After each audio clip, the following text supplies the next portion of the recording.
D. Mace Fingen and Donick 1025, 1063 The Game. Broadcasting from the Busy Bee Plumbing, Heating, and Air Conditioning Game Nashville studios, home of the $99 yearly Beehive membership, where the buzz is always about great service. Willie Donick, Derek Mason, Adam Vingan, joined on our phone line, driven by Wilson County Hyundai.com, by Vanderbilt head baseball coach Tim Corbin. Tim, thank you so much for joining us this morning. Yeah, my pleasure. Good morning. So, Tim, I've read that the turning point of your team season was a players-only meeting that was held after a 14-0 loss at Oklahoma about a month and a half ago. What differences have you noticed in your team following that meeting? Because the record since then has been excellent. Yeah, well, I mean, I think the meeting certainly was a good point for the players, but I think, sometimes when you're looking for that moment, there is really no one particular moment. Everyone wants a storyline and that iconic moment that happened, said, okay, we did this, and then all of a sudden things turned. I think it's just a lot of energies that shifted in the right direction. Our offense started to get better. The pitching was stabilized. It continued to do that. The defense did. But I think, to build a team identity, it takes time. It takes resistance. It takes experiences and games and things that happen during the course of the season. So I think it's kind of a culmination of a lot of things. We played a very tough schedule at the beginning of the SEC season. We were home more at the end of the SEC season. But I think really for us, it could have been that. Could have been the Georgia weekend when we won 3 games. It could have been, winning Sunday at Tennessee. So I think there's a lot of moments that help along the way to develop the fibers of a team, to develop what you're looking for in order to be continuing to be playing pretty good baseball right now. As you mentioned, the offense has come alive over these past several weeks. Specifically, I want to ask you about Braden Holcomb. By my Mhm. count, he has 8 of his 9 home runs over the past 20 games. How has his approach changed at the plate? I think he's in the ground. I think, by that I mean he's stationary in the ground. His the path of his bat is moving in the direction of left center, right center field. A lot of his damage with home runs have been done in the middle of the field. He's not a guy that he can pull the baseball, but he's more successful if he's using the other side of the field, which he's done. His plate control is good. His ability to hit with 2 strikes, really from the time that he's been in the starting lineup to right now, has been very consistent. And I just like the way he's working. He's very intentional with what he's doing. Uh, he's one of those kids that, over time has matured in a lot of different ways. And, he was a young kid that played a little bit last year towards the end. But as he's progressed through the year, he's been someone we've really leaned on and been a center point of that middle part of the lineup. We talk with Tim Corbin, Vandy's boys baseball coach. Now, coach, I'm gonna let Willie deal with the on the field stuff, but I did want to ask you because you hear a lot about basketball and football in regards to the NIL and transfer portal. You hear a lot about that, but you don't hear as much about baseball. Not to say that it's not affecting baseball, but you just don't hear as much about it. What's going on in that world in regards to NIL? Uh, oh boy. Because you don't hear much about it, and I know it's affecting, Every baseball sport, really, exactly, but you just don't hear as much about it in regards to Mhm. baseball than you do, say, football or basketball. Well, it certainly exists. I mean, Mhm. there's a reason why players move from another school to another school, and it isn't just because they like the social life at that school. I mean, there's a reason for it. It's the Mhm. color of green. I mean, it's affected all these athletes in a lot of different ways. There's just some good to it, some, but I can see a lot of negative to it as well. But it's college athletics as we know it right now. But you can get bogged down by it. But I don't want to get bogged down by it, Mhm. because the root of what we do is teaching and coaching, and you just want to get the kids in here that you think fit your program, fit your style of play, fit your style of thinking, and then you want to teach them and coach them to the best of your ability. And whether you give them dollars to get you here or not, we're just trying to build the best team that we possibly can within the the environment that we now have. We're talking to Tim Corbin, head baseball coach at Vanderbilt. They begin SEC tournament play tomorrow down in Hoover. Corbs, great to talk to you, as always. Just a quick follow-up on what D-May said. I've heard you talk about the relationships that you've built with your players over the years. I think of, off the top of my head, a guy like Sonny Gray, who's from here, that you started. What was the first? How old was Sonny Gray when you first saw him play? Sonny Gray was in the 9th grade. It really was a situation where Maggie had left an article on the, before I go out the door, she leaves any mail right on that corner couch. And she left an article about this kid who lost his dad in a car accident, and then went on and played football that night and passed for 350 yards. And it was Sonny Gray. And so ever since getting that article, Maggie and I made a trip over to see him pitch, actually against a kid named Mark Lamb, who would end up pitching for us as well. It was a summer game, but that's the first time that I got to know him. And then from that point forward, he was someone that we just made a strong move towards trying to get him inside of our program. Yeah, and I noticed he pitched another really good game. I think it was last night, got another win. He's still going strong. And so you've got a lifelong relationship with him, right? And that's the part of coaching that I know is really rewarding to you and a lot of coaches. And that's what gets tougher when so many people are moving from school to school and it's becoming more common. But do you find that maybe as this goes forward, more coaches and maybe more players, more importantly, will start to value that more? Because it's hard to see that, I'm sure, when there's something right in front of you. Yeah, I do. I think this is a cycle that we have to kind of go through for a while before people start to balance themselves out again and understand what this once was and what it could be. I think at the root of it, it is about building relationships and trust so you're able to teach and move these kids forward. You don't get to do that in a 1-year period. You can do it in a 1-year period, but that's more of a rental situation where you're renting a player for 6-7 months. God knows what that academic curriculum looks like too within those time constraints. I think you look at you as an example, basketball player, right? Baseball player. And you look at your friends now, and where those friends came from was based on your relationships and your time, consistent amount of time at that school. And, I think about if we started our program right now, and this was my first year, and we were doing all of this, we probably wouldn't be building our alumni locker room, because our alumni locker room was based on people that were here for 3 and 4 and 5 years. And what you wanted to do is you want to take a situation and continue to bring them back so they had some place to work out, but a place of stability and consistency and people that were important in their life. And I'm not so sure that anyone would have an emotion to want to go back to a place that they were only at 1 year. Right. I mean, you go back for a reunion. Where's your reunion? Pick school A, B, C, D. What do you want to do? What kind of style of college life is that? And I don't think it is, but some people live it. Some people have done it. We've got people in the league that have been to 3 or 4 different schools in their time and playing. They're just basically what they're doing is changing the color of the shirt and playing for that team and pretending that that's the team that they like the most. Might be, but I just don't want to operate a program like that. Yeah. You've got a new format at the SEC tournament. You've been going down to Hoover all these years, and you could, for many years, know you're going to play 2 and probably a lot more games than that. Now, single elimination, you've got the double bye. How do you try to use this week, especially with pitching, where you want to set your pitchers up for next week and you want to win big games? But I remember big opportunities that guys got that maybe springboarded them into the postseason where you knew you could use them at some point this week. Now you're not sure how many games you're going to play.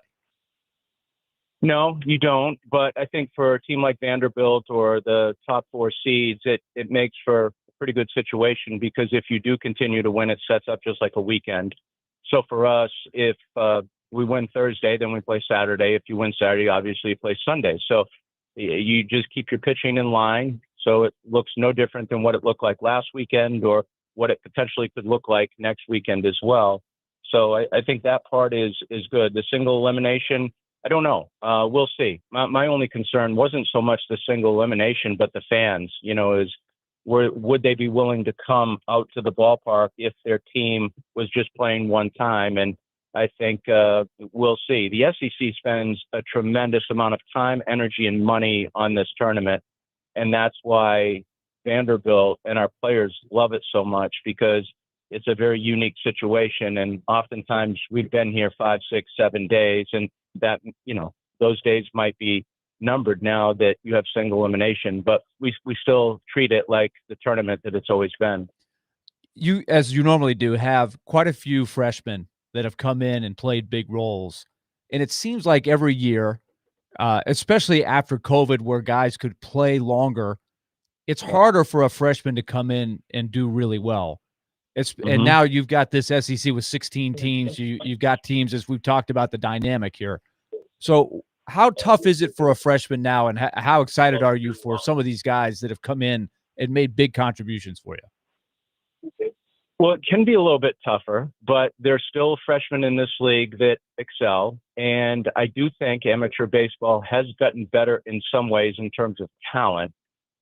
Just like basketball, college basketball, you've got more kids coming in as freshmen that can play at a skill level. And I do think that exists in baseball too, but it is a lot tougher at this level just because the age of the league, to your point, going back to COVID, has moved up. The average, I would say, average age of starting lineups, and I don't know this, I'm just throwing out a number, but it has to be 21. And I think there were days where you would see a lot of freshmen on rosters inside this conference, but that's fewer now. And you've got bigger, stronger kids, pitchers that have more innings underneath their belt, that know what they're doing with the baseball, which makes it tougher on the hitters that have 400, 500, 600 at bats, that are juniors and seniors. And that does make the brand of baseball a little bit better. So the baseball, from a skill set standpoint, has certainly gone up. Age has gone up as well. So it does make it a little bit more difficult for an 18-year-old kid to get on a roster and play right away. So they do have to exert some type of patience. In saying all of that, when a kid doesn't exert patience, then he's looking to move to another school. So therein lies probably the issue that we have right now. All right, Corbs, I know. I was told that you're one of the coaches, and I'm not surprised. I played for some as well, that if the bus leaves at 11:30 for practice, you got to make sure you're on the bus early. So, D-Mace, what was Nick Saban's line? If you're not early, you're late. Right. You're late. So you better be so 5-10 we're minutes early. We're certainly not going to make Corbs late for the bus, because he's the guy that everybody's trying to beat to the bus here. So this is our last question here, Corbs. That's okay. You've got these. You've had these really magical wins here. I mean, some years, right, it seems like you get these. Some years you have to overcome tough ones. Everybody has a few on each side, but there seems to be a special ingredient with this group. How do you try to channel that, use that to your advantage, but also, not think you're going to be overconfident? But what does that do for a team when you've had so many wins in such dramatic fashion? Well, I do think it's a fiber. It's a fiber of a team, because once you start doing it once, you do it twice, you end up doing it 4 times, then I think there's a feeling of not panicking inside of a dugout, because they've had experiences where they've been down in the 7th, 8th, or 9th inning, and they've come back up again. So I think the feeling for the group, and they won't get overconfident because they do know better, but at the same time, there isn't any amount of panic. And I think when I say panic, I use that word, conservatively, because I don't mean it by just panicking and everyone freaking out. But what ends up happening oftentimes when you're a team that doesn't believe they can do it is they probably try to do too much. And when you try to do too much, then the circumstances potentially weigh you down, both mentally and physically. So you're not able to perform at the level that you need to in order to help your team. I think in the other cases, I think what happens, that fiber allows people within the team to develop trust with one another, so that if you don't get it done, then there's another player that you feel that will. And I think that's what happens, because when you look at some of those dramatic wins in the last 4 weeks, they've come from everyone. Everyone has been a contributor to that. So it's more of a team feeling. It definitely is a team fiber, but you know it when you have it. I mean, 2007, we came back 12 different times, and not in dramatic fashion all the time, but certainly we did it twice in dramatic fashion down here in 2007 at this tournament. So it certainly it helps. It's a good thing, and we certainly are glad that we've been in a position to develop that as well. Besides just developing the traits of teams that stay pretty consistent. Tim Corbin, Vanderbilt head baseball coach, joining us on D. Mace, Vingan, and Donick. Tim, thank you so much for your time. Good luck tomorrow and the SEC tournament. Okay, a couple of things. Number one, I was on the bus at 11, so I wasn't going to be late. I should have known. I should have known. He was so quiet. Yeah, I should have known he was seat, on the I'm bus. Yeah. But number two, and most importantly, Willie, it supersedes anything with baseball, is send our love to your wife, Erin. You got it. We're always thinking about you guys and your family, okay? I appreciate it, Corbs. I appreciate it. All right, I'll pass brother. that along. Thank you, Tim. Okay. All Thanks, right. Willie. Yep. Bye-bye.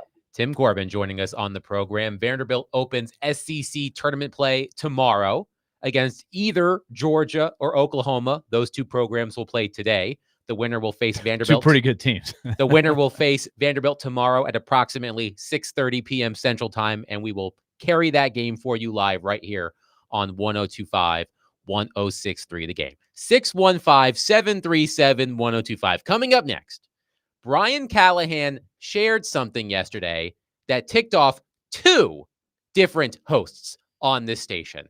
And there's one person in this room whose opinion I really want to get to on this particular topic. 615-737-1025. Willie Donick, Derek Mason, Adam Vingan, 102.5, 106.3 The Game.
how can you influence those things in phase one, phase two, even phase three when you don't have contact and helmets? How can you influence negative plays and penalties?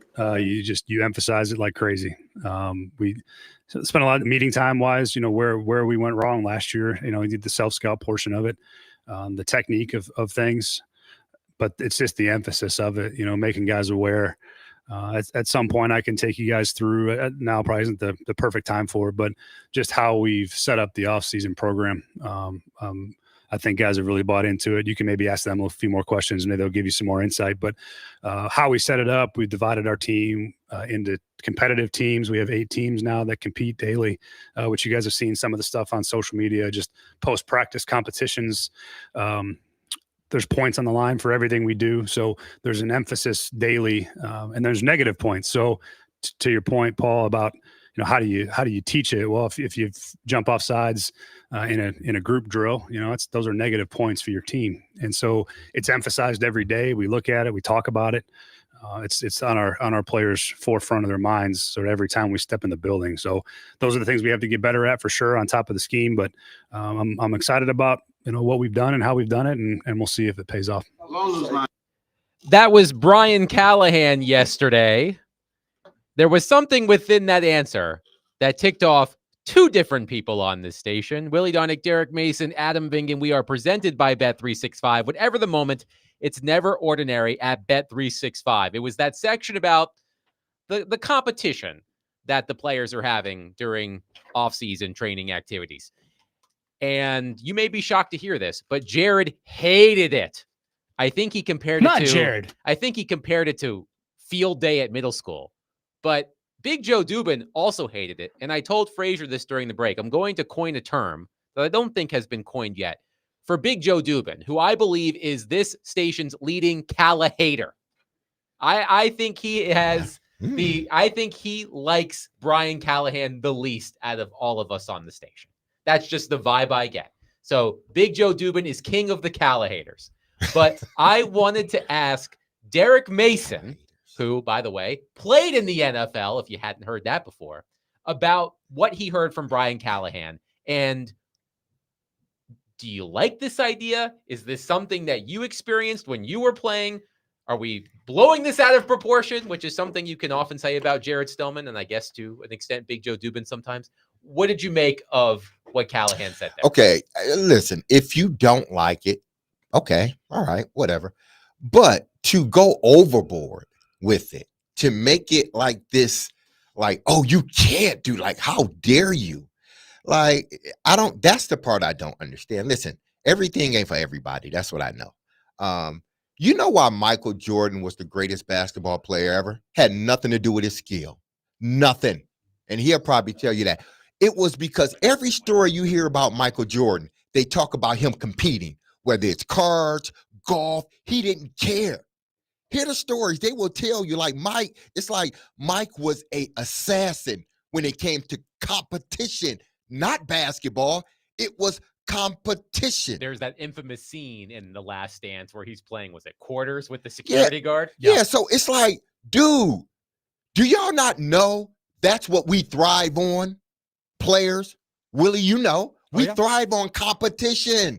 So I don't know why people are getting so in an uproar. Well, Jared, and I don't think Big Joe was in an uproar. I just think, Big Joe probably don't like Callahan. So he's the king of the Calla-haters. Yeah. So, but what I'm coining that phrase today. I think what you got to understand in Jared and people that think, sort of along the lines of what Jared is thinking. Listen, again, everything is not for everybody, but athletes thrive on competition. At least the athletes that I was around, we thrived on competition. We would play cornhole. We thrived on competition. We would play that helmet throw in outside. We would thrive on competition. It got so bad. You want to know how bad competition was with us? We had an offensive lineman, Big Bruce Matthews. Bruce, ask anybody, Bruce was competitive. He wanted to win. Why do you think he's a Hall of Famer? He probably didn't have the ideal correct technique, but Bruce was a competitor. Center, guard, tackle. It didn't matter where you put him. Bruce was going to compete. Here's Bruce. Here's an example of Bruce. Bruce and I bet how long you could stay up underneath the water. And he got me on this one. He got me. But this is what a competitor does. And it was a little shiesty, though. But he went down, so he did it twice. And I think I ended up staying down longer than him the first time. So he said, okay. So he was duping me in until he was competing. So he goes hold down your breath underneath, underwater for the he long. goes down Yeah. underneath. He gets underneath the thing. And I'm thinking like, man, it's been a minute, two. I'm like, hold on. What's going on here? So Bruce had devised, he and the offensive lineman had devised this little thing underneath the sitting area where it had an air pocket in there. He wants to win by any means necessary. If you're Man, not cheating, you're not trying. it's basically, that's what the saying is. The old saying is. But what I want to get to you people, Jared, everybody, it's about competition. Right now, it's hard to manufacture the competition that you get on the field each and every week. It's hard to do that when you're in off season, especially hard when they've taken days away from you. Please listen to me when I'm talking, okay? Please listen to me, people. All right? So they've taken days away from you. So how do a head coach, a young head coach especially, and a head coach that's coming off a losing season, how do I get my team to compete more? Everything we do when we walk in this building is about competing. So how can I set that standard? Okay, we could set it like this in off season. We're gonna break it up in these teams. We're gonna have these games. It's about competition. So players, I love it. I loved it when we did stuff like this because you walk into the off season thinking like, okay, are we up? Who's behind? You know, are you doing this? So it's like I'm conjuring up some type of competition. You know, it's not going to be the competition that you get on the field on Sundays or Mondays, but you're trying to raise the level of competition so everyone competes with one another, which makes everyone better. So please, there's nothing wrong with Brian Callahan doing this in the offseason. Nothing whatsoever. If it's going to bring his team together and closer, please let him do it. Why would you root against this? What your head coach is doing? Why are you rooting against this? Why do you think it's stupid? He's trying everything he possibly can try to get this team on a winning track. Willie, before you respond, here is Brian Callahan explaining some of the rules behind this point system. And how do you keep it going that way when you turn to offense, defense now? For what? One more time. The four teams. There's 8 teams. Oh, sorry. Yeah, 8 of them. And do you keep that going when you turn into offense, defense? Yeah, it's all they're still also, you know, the cool part about it is, you know, you can earn points a lot of different ways. For example, let's say defensively, Amani Hooker has an interception. That's a 3-point swing for his team. But on his team is also the quarterback, and the quarterback threw the interception. So that's a minus 3-point swing. So really he's a net 0 for his team for that particular play.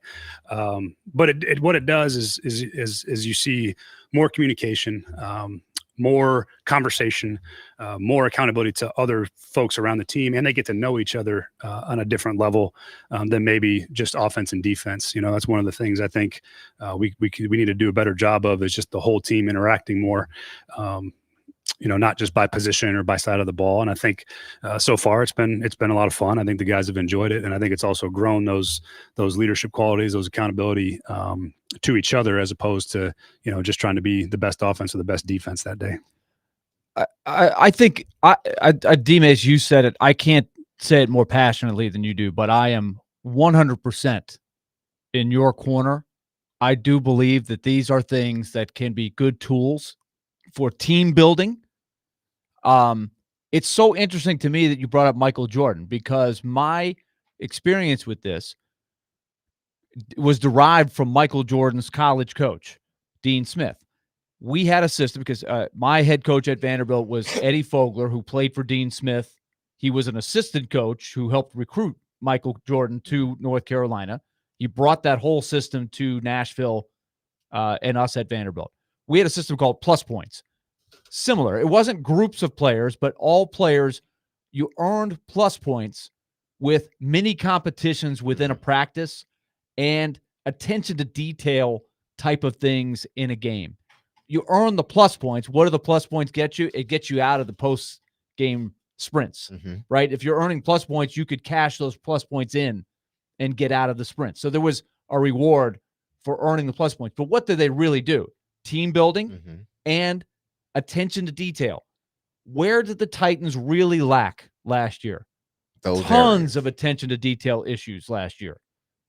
Poor special teams, a lot of pre-snap penalties, turnovers, all of those things. I think if these things help even a little bit on attention to detail, there's a tangible way that you can improve your team to go with the intangible of the team building part of it. Any team worth its salt is important. You heard Tim Corbin just a few minutes ago talking about how when you have a team that believes that if I don't get it done, the next guy's getting it done. He doesn't get it done, the next guy. You've got that tight chain. These are the things that build that. And I love here's what happens. If Nick Saban had brought that, if we were talking about a Nick Saban, I don't think a guy like Jared would jump on all over that. Or a Floyd Reese, somebody who he respects deeply, had a system like that was successful. I don't think you dump on it. But everybody dumps on people's stuff when they haven't been successful. But the principle is a good principle. 615-737-1025. Your thoughts on Brian Callahan's points-based reward system during the offseason program. Do you like it? Do you hate it?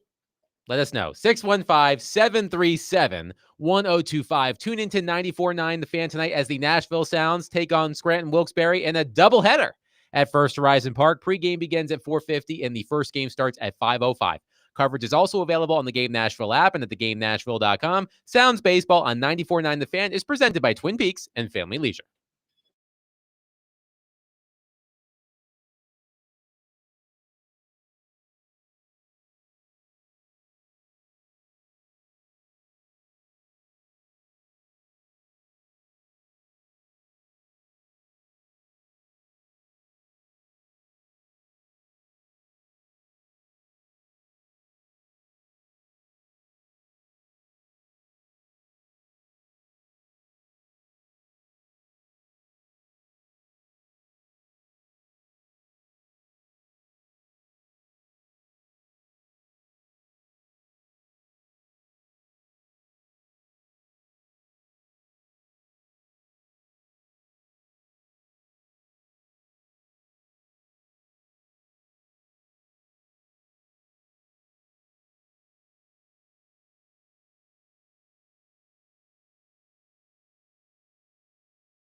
It was a workout drill.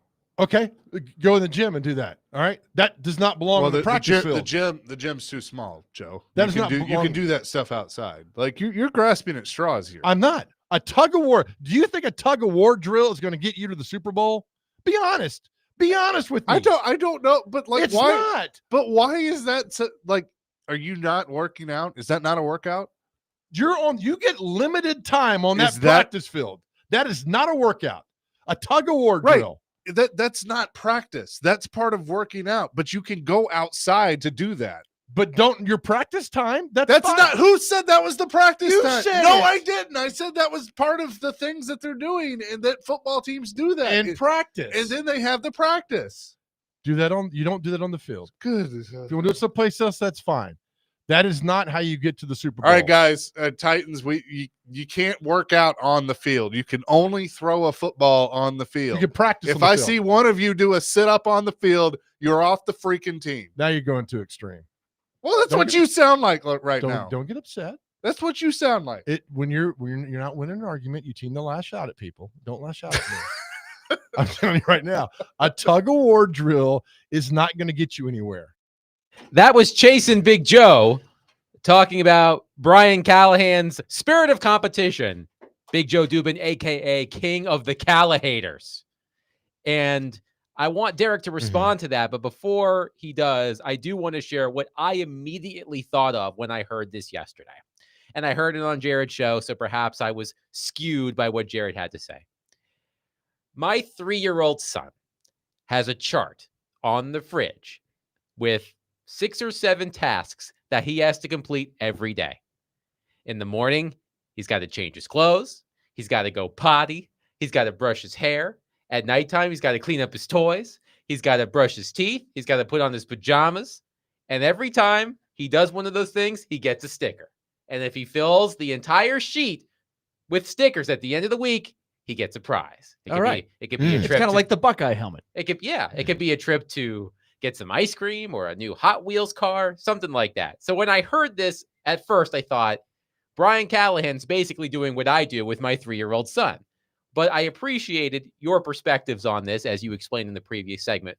But Derek, I want But you. it's not just your 3-year-old.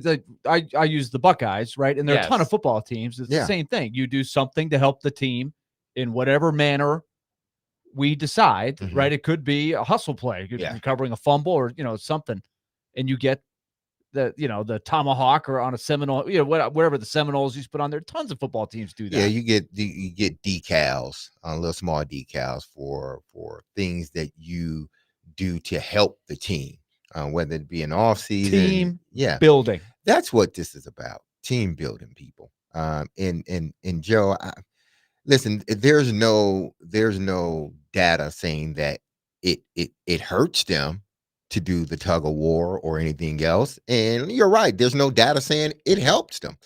But in a situation like that, it's all about team building. And Big Joe, you should know that, man. You played on teams and they did certain things, and again, it may just be because you don't like Callahan. So Okay, so but I'm Can we like, talk about the tug of war for a second? Did you guys Uh-huh. ever do the tug of war? yeah, we Whether did the it's tug of field war. day or whatever, Yeah. right? So what's the one thing about tug of war?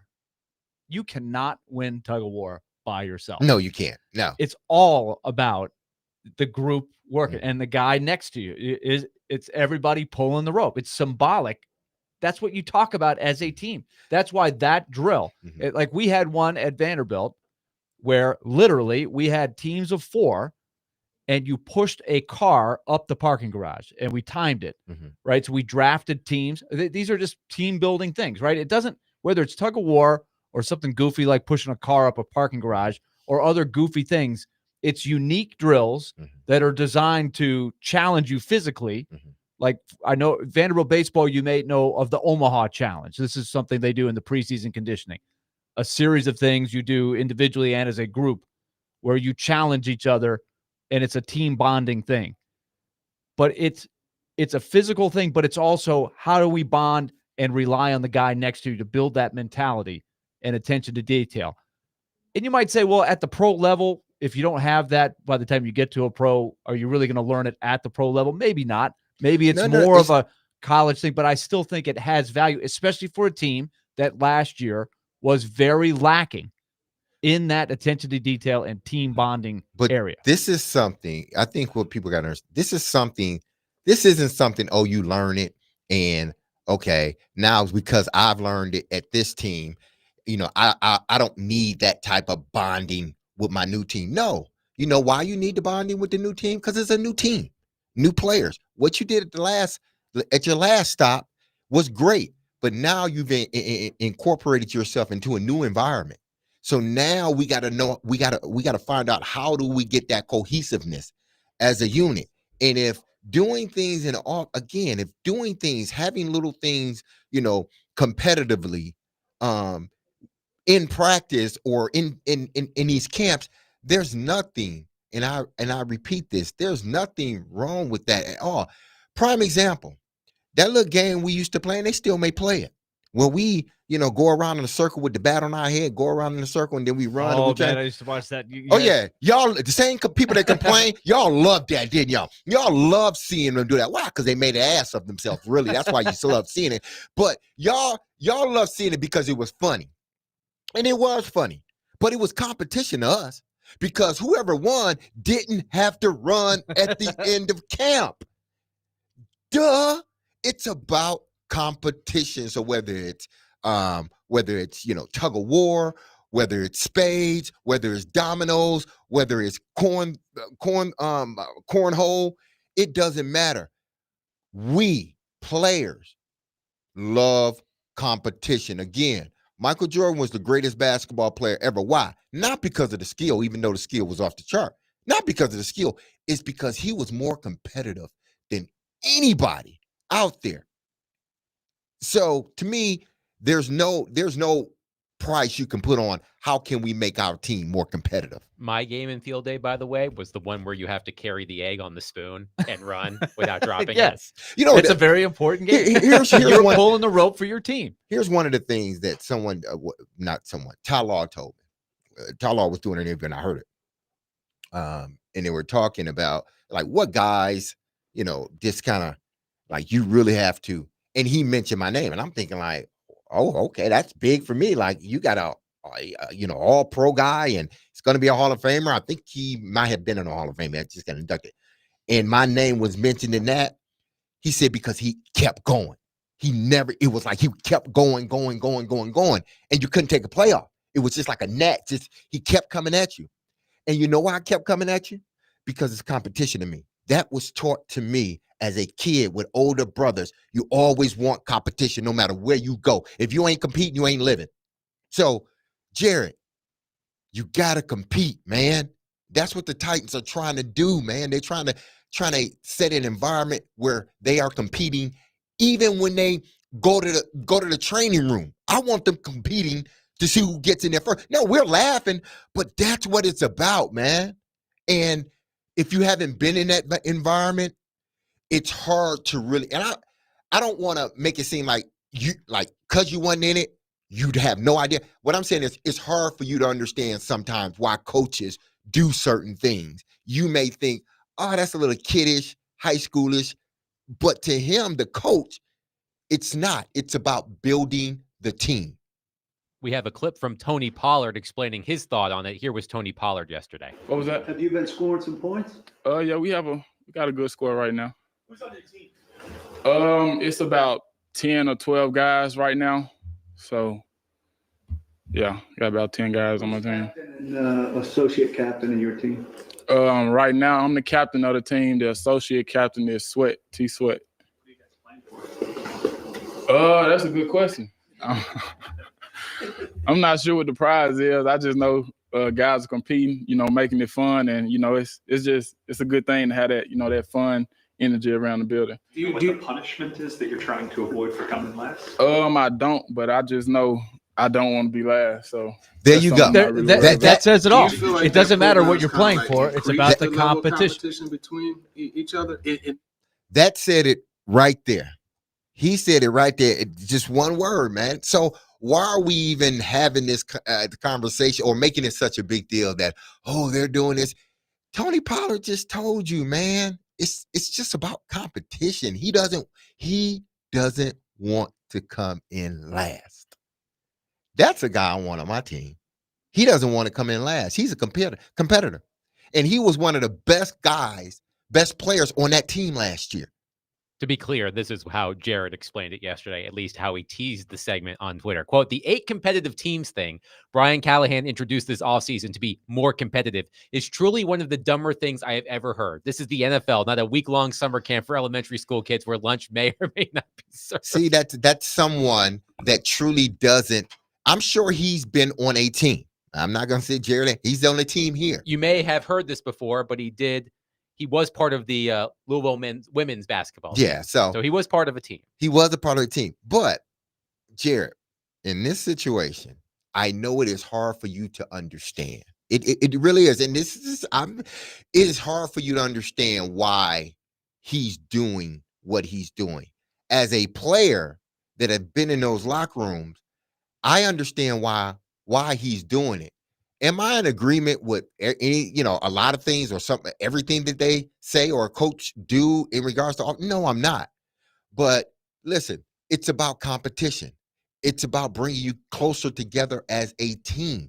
So whether I dislike it or think it's corny, I'm doing it. Why? Because it's setting us up, I believe, to be a competitive team moving forward. I want to read quickly 2 texts with different opinions on this from Corey. Corey says, I will be a fan if it gets us over 3 wins. Won't care much about it if it doesn't. The point is Callahan is trying something new because obviously last year's actions didn't work. Another texter says, MJ and Kobe didn't need to compete in silly games. The way they competed was knowing they practiced and worked harder than the competition. First one in, last one out mentality. And the incentives were the millions they were paid. Did this person not hear what I just said? Go watch these 30 for 30s on Michael Jordan. Go watch The Last Dance. Listen to how people talk about Michael Jordan. Michael Jordan was competitive in everything he did. They even talked about he was competitive of being the first person on the bus. He thrived on competition. So why, maybe it's, I don't know. I come from an era where competition is good. And I hear what you're saying about that. You don't want to give off the vibe of, well, if you never played the game, exactly, you don't know anything. But you have firsthand experience. And I'm telling that the rest of us don't. Exactly. And I'm telling y'all, I played it 15 years. Well, 19, 21 years altogether. 2, 4, and 15. I've done it all. It doesn't hurt your team. It helps your team. Just because you think it's silly doesn't mean it helps, it hurts. It helps this team. So people, it's not a big deal. He's trying to make your team, the Tennessee Titans, he's trying to make them a better ball club. And if he got to do that, take them fishing, I don't care what it is. If it causes them to become a better team, then do it. 615-737-1025. We will continue to take your thoughts on this. Jonathan Hutton from Hot Mic with Hutton and Withrow will join us coming up next. We'll talk Titans and more with Jonathan Hutton. 615-737-1025. Tune in for the Indy 500 race on 1025 The Game this Sunday. Coverage begins at 10 a.m. and is brought to you by Twin Peaks, home of the 29-degree beer.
D. Mace Finken and Donick 1025, 1063 The Game. Broadcasting from the Busy Bee Plumbing, Heating, and Air Conditioning Game Nashville studios, home of the $99 yearly Beehive membership, where the buzz is always about great service. And we are presented by Bet365. Whatever the moment, it's never ordinary at Bet365. Willie Donick, Derek Mason, Adam Bingen, joined as we are every Wednesday at noon by Jonathan Hutton from Hot Mike with Hutton and Withrow. And Hutton, in the category of life comes at you fast, this morning there were multiple reports that the tush push was going to be banned. And then 3 hours later, never mind. It's okay. The reporting is that the vote was 22-10. The proposal needed 24 votes to pass. I guess Jason Kelsey came in as the ringer at the last minute to strong arm a couple of team owners. Perhaps maybe he promised a meeting with Taylor Swift. But what were your thoughts on the tush push vote? Are you surprised it was this close? I'm not surprised it was this close, because I think a lot of owners, if you're getting whipped by the tush push, you want it outlawed, right? So I view it like, okay, maybe that's why it was close. But look, the whole argument about the injury factor is what I was kind of saying was kind of BS, because I just haven't seen that. I thought they were trying to force that through. And try to use that to strong arm the vote for it. I am surprised. The only thing I'm surprised about is the fact that they held a vote that didn't pass. Normally they just table it again, and if they don't know they have the votes. This was so close that maybe they thought they had it, and a couple of owners decided to go the other direction. I don't mind it. I mean, it's not like every other team can't do it. It's a simple fact that one team does it a lot better than the others. And here's the other fact: as far as the third and 1 and 4th and 1 go, the Eagles were third in the league in converting those, behind Pittsburgh and Baltimore. So like it's not like the Eagles are far and away the best team when it comes to short yardage. There are other teams that do it well. The Eagles just do one play exceptionally well. What I have found fascinating about this whole thing is, according to ESPN, the tush push appeared in only 0.28% of total plays last year. 0.28%. So minuscule. And yet the Eagles and the Buffalo Bills are the two teams that run it most often, have had the most success. But I have found it fascinating that a play that's less than 1% of all plays run in the NFL last season caused such strife. Well, and it's like, okay, should we outlaw the quarterback sneak because teams don't take snaps under center anymore, but teams that do convert a first down on 4th and short? Like that I would run quarterback sneak a lot more than what teams do, because I like that there's a conversion rate there that I think is high. Teams don't do it, though, for the risk of injury. This is different because you're actually just pushing players forward. That's where I thought they may tweak the rule but not ban it, is where you can't pull players backwards or forwards or do different things. This is something that they're going to have to make a better argument on if they're going to go the injury route, because the injury concern, the stats don't match what everyone else can back up just by watching the play. Now, what were your thoughts on the new proposed rule for playoff change? Obviously, the seeding, it didn't pass. Yeah. But maybe this is something that will come up, maybe a year or two down the line. But what do you think about what they were proposing? Okay. Did they hold the vote, or did they just table it? The Lions pulled the proposal. Yeah, they pulled it. Okay. So they didn't have the vote, so they didn't hold the vote. Here's what I think they have to do. They have to come to a compromise on this, because winning the division has to matter. But I understand the thought process behind wanting to change the way it's structured right now. The way I would do it in the proposal is in trying to find a compromise to get this passed. If you win your division, but you have a losing record, you're not hosting a football game. That is, it doesn't happen often, but in a case where you have the Minnesota Vikings with I'm using them as an example, 12 wins, whatever it was, and they're in a very competitive division down to the wire.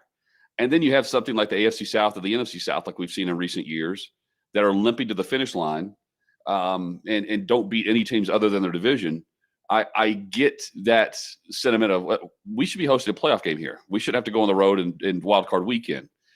Okay, but winning the division structured the way it is right now, the it's not going to pass this year anyway because the schedule is set up for divisional games at the beginning and end of a season. They do that for competitive reasons. They don't want people tanking. Okay.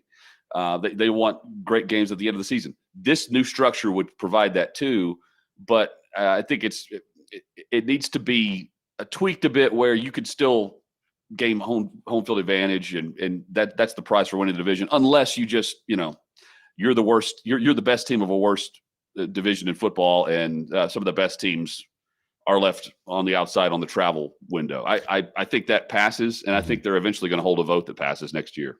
Yeah, well, hopefully they keep it the way it is. I enjoy it like this. I think there's some merit to winning your division because it's tough. Now, some years, listen, you're going to have a division where you're the only good team in it, or you're going to have a division where everyone's bad.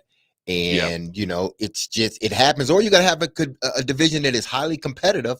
And because it's highly competitive, the win total may not be the way that the next division winner is. So to me, that's why just leave it alone the way it is. Winning your division should be an incentive. Now, if you have the best record in the AFC and the NFC, then you get a bye. So I just don't think they should change it. But hey, the NFL is going to do what they need to do in regards to making more money. So if they feel it's going to make them more money, then I'm sure they will do it. That's right. I mean, the wild card team in this new proposal, or what they're tabling, could potentially earn the number 2 seed under the format. There's also a chance that, excuse me, that's my phone. I'm sorry. There's another chance that the wild card, round could, a division winner could be playing road games, so how do you come to a compromise where NFL owners are going to have a great year and be able to host a playoff game if they so choose? That's kind of what we're looking at. And hey, I don't disagree with you, Mace. I want the divisions to matter because they do. But I would just go with losing record, especially with an odd number of games, because that's going to happen few and far between.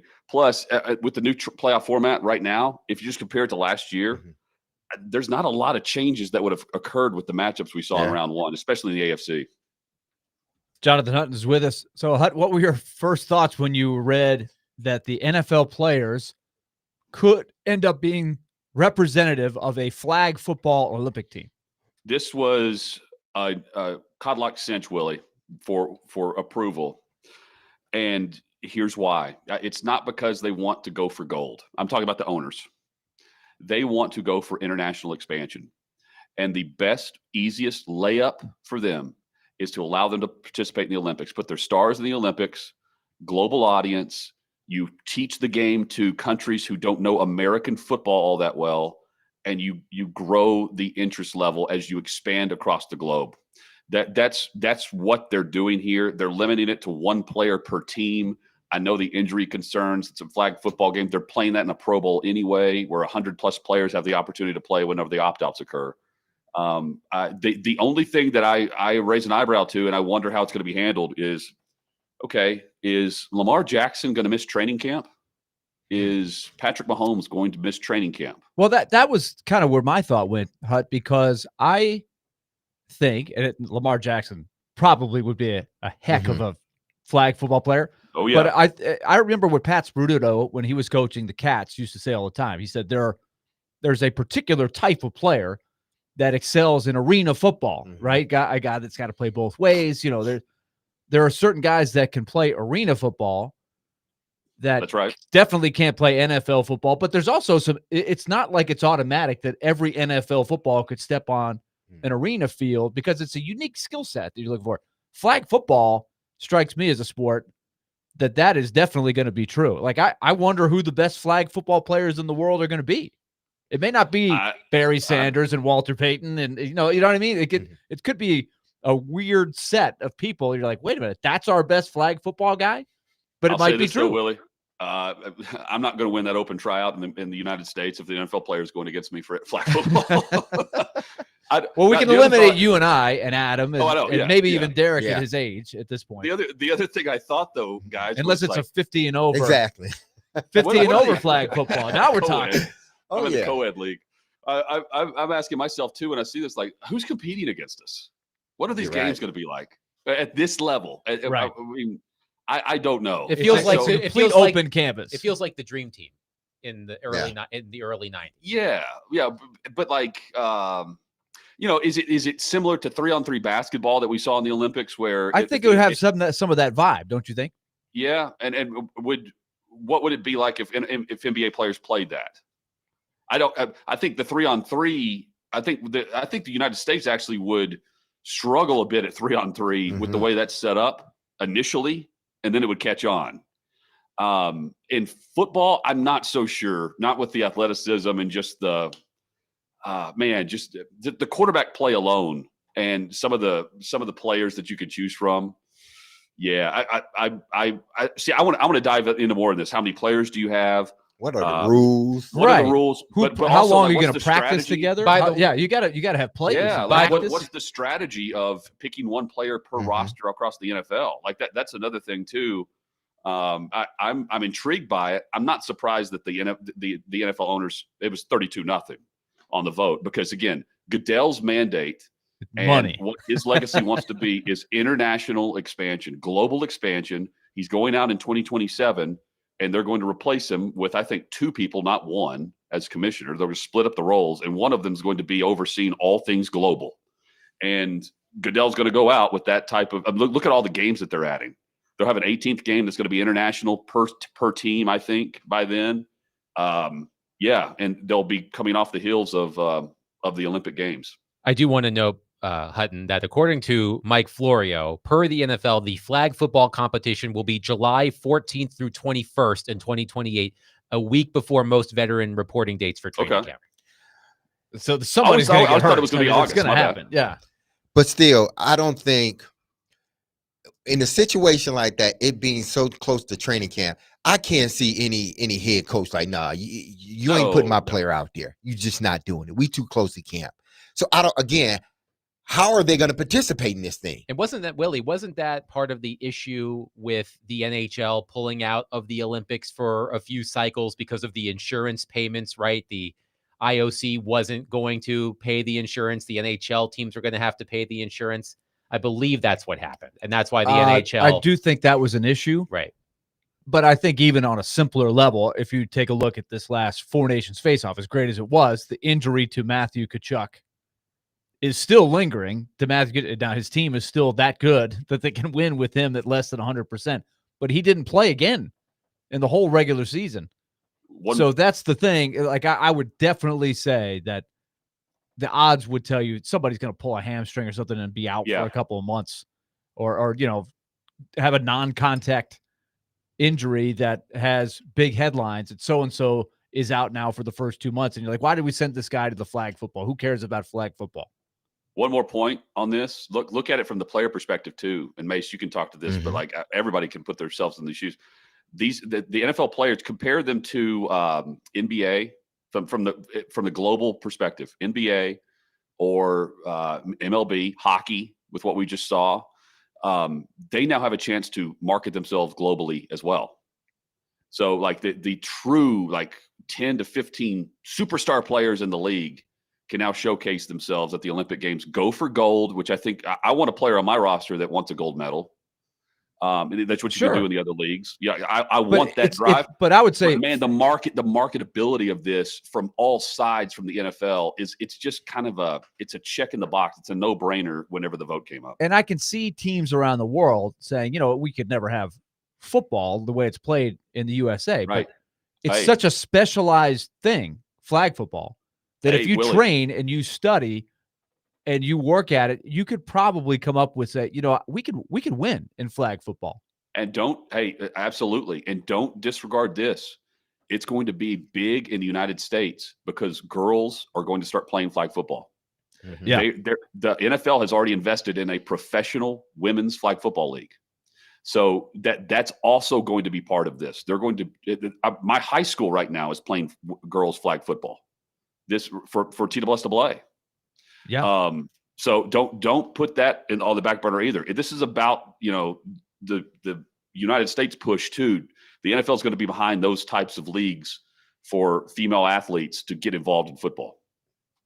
All right. I want to ask you one about University of Tennessee baseball, because it's an interesting position they're in right now. They're the king of the mountain. And we've talked over the last few years, Hut, about the way they play the game, right? It Yeah. is in your face. It's Cobra Kai, and they lean into it. That's their thing. But I think as it goes by year, I think the league kind of gets used to it. It's not the first or second time they've gone against it. My theory, anyway, is it's a little, you deal with it easier. It doesn't have the same effectiveness after a certain period of time. But give me your thoughts on the unique section of Tony Vitello's tenure that they're in now, as the guy everybody's trying to knock down. See, I view it as, how would I describe this?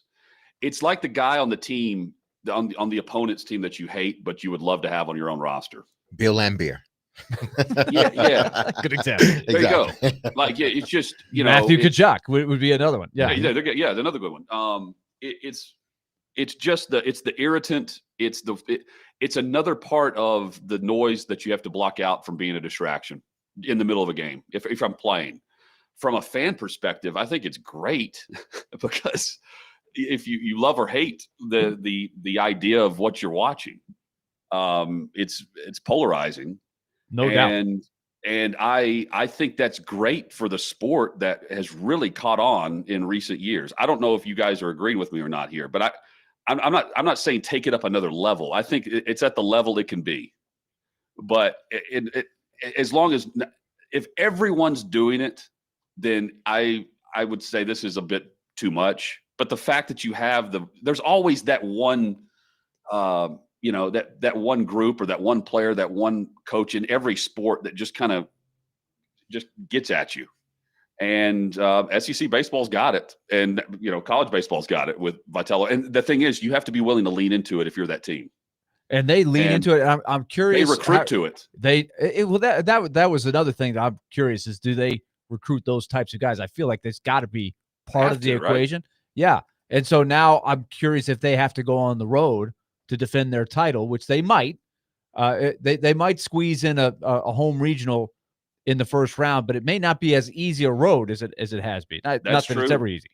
That's true. And I mean, look, could it work in reverse?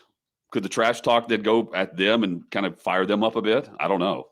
We've seen things from that team this year from Vitello we haven't seen since he got there, right? Like just with how they're losing home series and doing other things. Like they kind of need a kick in the butt, so to speak. And hey, I mean, look, for another team to rise up, and either it was Vandy with the great coaching job that we've seen from Tim Corbin, or if it's another program that comes up and knocks them off the mountain, that's another great, feather in the cap for the conference, that you have another competitive league and potentially either a renewed rivalry or another rivalry that's kicked off. Jonathan Hutton from Hot Mike with Hutton Withrow joining us on D-Mace, Vingan, and Donick. Hutton, great stuff as always, my friend. We'll chat next week. Yeah, always enjoy this, guys, and have a great rest of the week. You as well, Hutton. 615-737-1025. Quickly, a bit of not really important breaking NFL news, but if you were hoping that the Titans would be on Hard Knocks this year, I'm sorry, it's not happening. Hard Knocks training camp will feature the Buffalo Bills, and the in-season Hard Knocks will feature the NFC East. So if you were hoping for the Titans to be on Hard Knocks, I'm sorry, guys. Try again next year. Oh, well. They didn't get a televised game. Damn, we got Hard Knocks. Man. I still would love to have the three of us, like, if that ever happens, and we are DVD in a future Hard Knocks, we've got to learn the art of being in the camera shot. Find the camera and just have us with the, arms crossed, just looking like big time media people, just getting it. We got to get in, not get left out of the cutting floor. Yes. Yeah, we may have to get wireless mics so we can walk around as we're doing the show. Yeah. Hey. I think with D-Mace, there could be a possibility they would want to mic you up. And that way, Adam and I will just get near you. And then we'll just start yelling stuff, and maybe something's funny, and they keep it. I would just be shouting into Derek's chest. Hey! Did you see that play, Derek? Wow! That was incredible! Hey, that was me. Oh, man. 615-737-1025. Coming up next. Which Titans coach, other than Brian Callahan, is under the most pressure this coming season? 615-737-1025. Willie Donick, Derek Mason, Adam Vingan, 1025-1063 The Game.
This week's Nashville's best deal is Beach Bend Park and Splash Lagoon with a buy one, get one free admission. Beach Bend Park and Splash Lagoon, where parking, tubes, and sunscreen are always free. Get this great deal now at thegamenashville.com/deals while supplies last. Willie Donick, Derek Mason, Adam Vingan here with you. Talking Titans coaches. Clearly, Brian Callahan is under a lot of pressure this season. A 3-14 record last season. Hell, we were talking about his point-based reward system in off-season training activities to start the show. I want to know which coach other than Brian Callahan is under the most pressure next season, and I would like to offer my choice. I do think that the most popular choice will be Bill Callahan. I don't know if I'm required by law to say Bill Callahan, but I think Bill Callahan is going to be the choice. I'm going to say Denard Wilson. And I looked up some Titans defensive stats last night that I found fascinating. So we know that the Titans finished second in the NFL last season in yards allowed per game, but they finished 30th in points allowed per game. I can't imagine there has ever been a discrepancy like that in NFL history. I don't know that for a fact, but I can't imagine there has ever been a team that finished this high in yards allowed per game and this low in points allowed per game. They had 11 interceptions, which was tied for 19th, 32 sacks, which was tied for 29th. And now I do want to give his unit, to be fair, I looked this up according to Pro Football Reference. Opposing offenses, the average starting field position against the Titans last season was the offense's own 32.3 yard line, which was third best in the NFL or third worst in the case of the Titans defense. And that, I'm sure, has a lot to do with the number of short fields that Will Levis turnovers forced the Yes. Tennessee Titans to have to defend. But again, I just look back at this discrepancy. Second in yards allowed per game, and we've talked about why yards allowed per game is not It's not the right metric. it's not to the look right at. metric. But again, second in yards against per game, 30th in points against per game. That is a wide gap. And what two words come to mind? Red zone. That as well. It means that they did not buckle down in the red zone as well as they're going to need to. So for all of those reasons, I put it on Denard Wilson. I think Denard Wilson, the defensive coordinator, is the Titans coach other than Brian Callahan, who is under the most pressure next season. What do you think, Derek Mason? Well, I'm looking at this, and you're right. I think Denard Wilson does need to show, improvement in certain areas on this defense. I'm sure of that, because even though they were, in total defense, they were ranked high in yardage. If you looked at the point discrepancy, they gave up 27 points, So it's like, yeah, you were the number 2, but you gave up that many points. But if you watch the games, you understand a lot of it was just, hey, put in a bad position, but they still have to stand up tall as a defensive unit. And I think you're right. One, because of the quarterback. I think if you have a better defense, it takes a little bit of that pressure off the rookie quarterback, because make no mistake, he will be the starter. To me, it's the tight ends. I think Luke Stocker, he has to get these guys to plan. Over the past 3 years, I put this in and I did some research. Over the past 3 years, the Titans tight ends have amassed 14 touchdowns in the past 3 years. Kittles has 25 touchdowns over the last 3 years. One guy, 20-something touchdowns. And as a group, you've only managed 14 touchdowns. And then your starting tight end over the past 3 seasons has only had 6 touchdowns. He started off slow just about every year and sort of picked it up at the end of the season. They can't have that anymore. They have to show true development at this position. This needs to be, and I know we had TD on last week or earlier in the week, and TD talked about maybe the tight end is not a focal point, but I think when you have a young quarterback, that tight end becomes increasingly valuable to the quarterback. So they have to get more production out of this position. They didn't go out and they had an opportunity to draft a tight end last year in the first round. They didn't get Brock Bowers. You saw what he was able to do, and Turned around and became an Vegas. all-pro as a Exactly. rookie. So you had an opportunity to get you an all-pro, but you chose to go another direction. I get it because you had so many holes to fill. So I'm not faulting the Titans for doing that. But when you have a playmaker at that position, man, oh man, it changes everything for you as an offense because you're able to do more things. You're able to flex that guy out. So to me, Luke Stocker has to get this tight end unit. He has to show more. They have to show more development, and they need to be a valuable asset for the offense, and more importantly for the quarterback this season. I think that's a really interesting angle to take with Stocker, and because I did not gravitate towards him with this answer, but I think Adam, you were spot on the Denard Wilson. I think this is important for him to build an identity. What the good defensive coordinators, offensive coordinators to a large degree too, but defensive coordinators, they have an identity that they can play with year in and year out. As the pieces move around some, you keep that identity. I think he came in with the way that he wanted to play, and year one was tough because it was very different than they had been playing. And what's unique about Denard Wilson's philosophy is it kind of goes against the trend that a lot of teams are playing with now. A lot of teams don't play the aggressive, where's the pressure coming from? We're getting to the quarterback. We're going to come after you with some timely blitzes. It runs in cycles, but right now the trend tends to be play back, give ground, don't give up the explosive play, and buckle down in the red zone. They were predicated on pressure and turnovers, and what did they not create last year? Turnovers. They didn't create any turnovers. They really didn't get after the quarterback. And as you look at this team, you kind of wonder who's going to get to the quarterback. I don't see it. So how is he going to play that identity? That's a test of a coach. It's like we talk about with Andrew Burnett. Andrew Burnett wants to play a certain way, but his personnel dictates that I don't think they can play that way. Denard Wilson may have to decide, what's the best way to play with this group of players, given that they don't have a ferocious edge rusher. They can't get to the quarterback with four guys. And in this day and age, if you do blitz, these quarterbacks are really good at finding the open guy. If you don't get there, you get burned. So I think it's Wilson for a couple of reasons. And I think with Denard Wilson, before becoming the defensive coordinator of the Tennessee Titans, he spent 2023 as the defensive backs coach with the Baltimore Ravens. You know, he worked with John Harbaugh. Obviously, he worked with Mike McDonald, who went on to be the head coach of the Seattle Seahawks. And I think some Titans fans were hoping for a little bit of that Ravens spice on the defense. And I don't think we got that. Well, a lot of it, I think, had to do with the injuries that they amounted in the secondary. You were relying. Your thought was you brought in two veteran guys. Veteran meaning, they have been playing, if not their age necessarily, but you brought in two veteran corners. One is considered a top 4 or 5 corner in the National Football League, and the others considered just a really good corner in this league. So everything was predicated on the thought those two guys would be out there.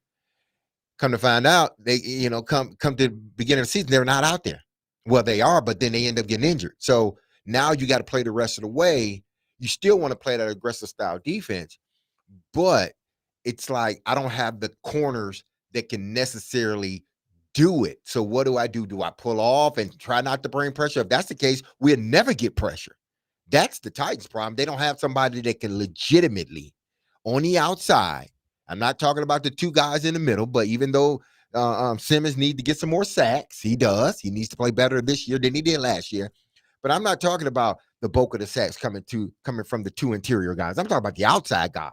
They got to generate more sacks. You got to have a double-digit sack guy. And I'm not talking about a guy that, on the last game of the season, he gets 1 or 2 sacks and now he's reached 10. No, you need a guy that's pushing double digits after like 12 games, 13 games.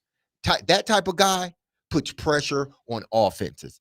And the Titans right now doesn't have that guy, or at least we haven't seen him. 615-737-1025. Which Titans coach other than Brian Callahan That's the key word there, or key words. Other than Brian Callahan is under the most pressure next season. We'll take your thoughts. 615-737-1025. Willie Donick, Derek Mason, Adam Vingan. 1025-1063 The Game.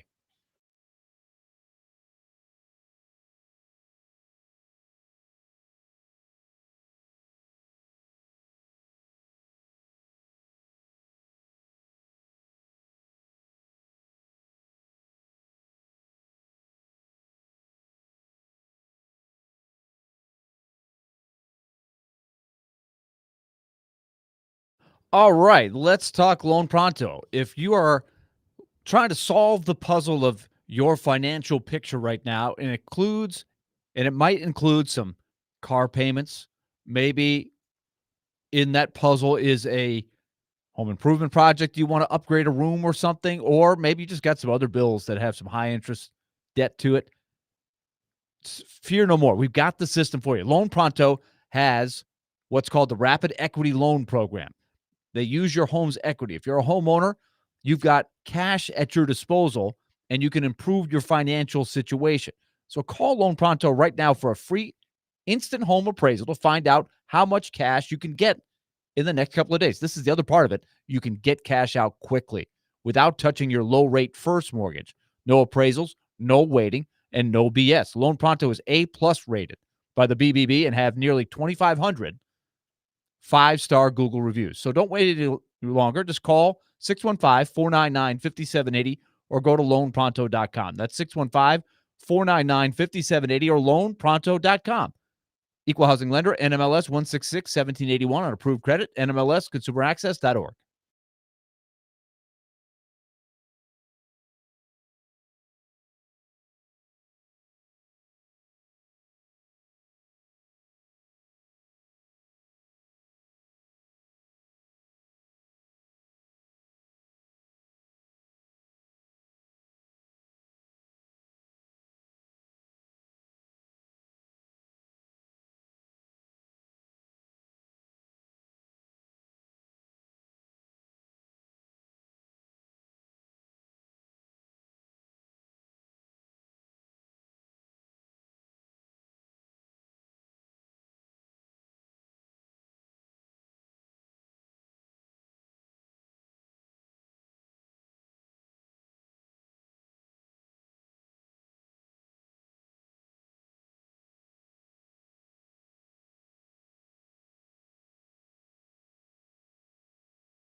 much was the selling point of Bill Callahan part of what attracted you here? I mean, do you feel like he can unlock your potential to reach even a higher level here within this offense? I do.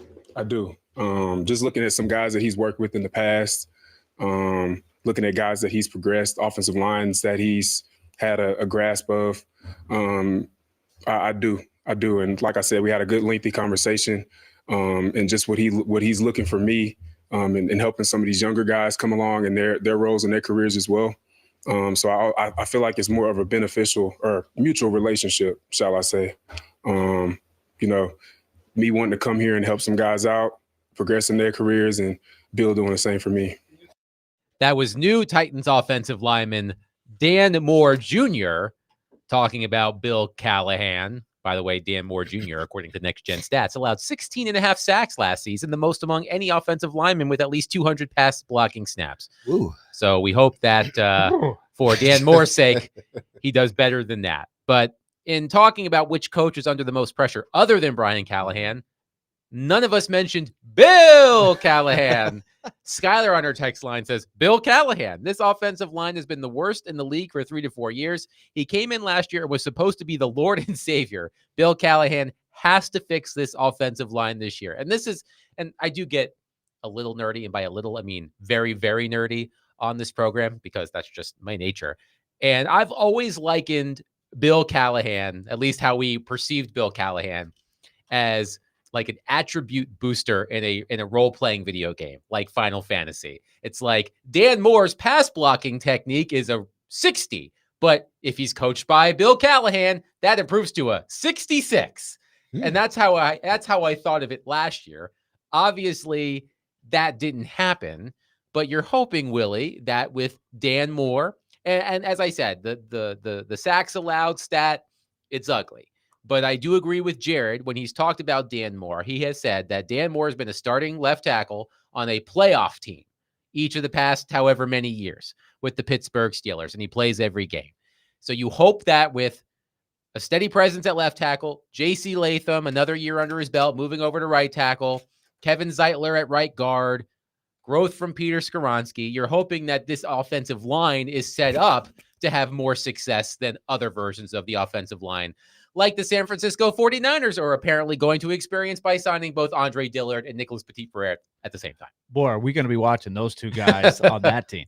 But I think expectation is going to be important here because Bill Callahan has been built up to be this wizard who everybody turns into Anthony Munoz, and we know that doesn't happen. That's what I'm talking about with the attribute. Right. You just have this thing. But I think on the other side with the expectations, Dan Moore, if he just looks better than his predecessors, and, we have to consider that Latham is now on the other side, right? So his predecessor kind of is Latham. But if he's just better than Dillard and Nicholas Petrie, he's going to look just by comparison a lot better. Now, he's getting paid pretty well because all left tackles get paid a lot of money. Now, he's not the high end guy, but that's what I think is something that I'm curious to see is what is our expectation level of him, especially with Callahan as his coach? Because I would argue that if Latham is a year better, Skoronski is a year better, which is very reasonable. Both of those guys are very young and now have some experience under their belt. They could make a big jump. I think they have a bigger ceiling, which will strengthen the line as a whole. What did we talk about in the first hour? D-Mace is team building. Yes. I mean, there's no better bond example than an offensive line, the links in the chain. So if Moore just pulls his weight and is decent and Latham and Skoronski grow, I think the offensive line can't go backwards, can it? It can't be worse. Before Derek answers that, we do have an update on the tush push from Adam Schefter. He has revealed the 10 teams that voted against the tush push ban. The Eagles, of course, the Ravens, the Browns, the Lions, the Jaguars, the Dolphins, the Patriots, the Saints, the Jets, and your Tennessee Titans voted against the tush push ban, according to Adam Schefter. So are you saying we're going to see the tush push from Cam Ward this year? May. With Tony Pollard, or maybe they'll line up Meatloaf behind Tony Pollard and have him be the pusher, the tush pusher. You want some meatloaf? Yeah, I'd love some meatloaf. You want some? Hey. I think I'll have some. Bob! I'm sorry, Derek. Please go ahead. No, I was because I went back and I was looking at Dan Moore and I was trying to figure out, well, was that an outlier for him? In terms of sacks allowed. In terms of sacks allowed. And it does almost seem like that may have been an outlier, which, has me feeling a little bit better because in 21, he gave up 7 sacks, and I'm going by PFF. That's all I'm doing. These are subjective. Exactly. So, subjective. Absolutely. So PFF versus Next Gen Stats versus enter your favorite statistical website here. It's a subjective stat, sacks allowed. So the numbers might be different. So for example, how many sacks does PFF say that Dan Moore allowed last season? Last season. Now, this is only regular season. This is not playoffs. Yes, too. only regular 12 season. sacks. See, Next Gen Stats says he allowed 16 and a half sacks in the regular season. Okay, so I don't know exactly how each service analyzes it. Exactly. But however it is, you will often hear that Dan Moore allowed the most sacks in the NFL among offensive They linemen. may be. Is that just regular season or is that was also? that was entering the wild card game. Okay. All right. Well, he allowed 16 and a half snacks. So yeah, sacks. each one is subjective. Sacks, and, according to Next Gen Stats. Was it your fault? However they, sort of chose to make it your fault. Each sort of site has their own way of doing things. But my thought was to look at it and see, is he getting worse or was that just an outlier? Okay, I tend to believe it's an outlier because in 21, he had over 1,000 snaps and gave up 7 sacks. In 22, he had over 1,100 sacks and 1,100 snaps and gave up 7 sacks. In 23, he had 951 snaps. He may have gotten injured, I don't know, and gave up 8 sacks. And then last year, it went up to 12 here, but then 16 other places.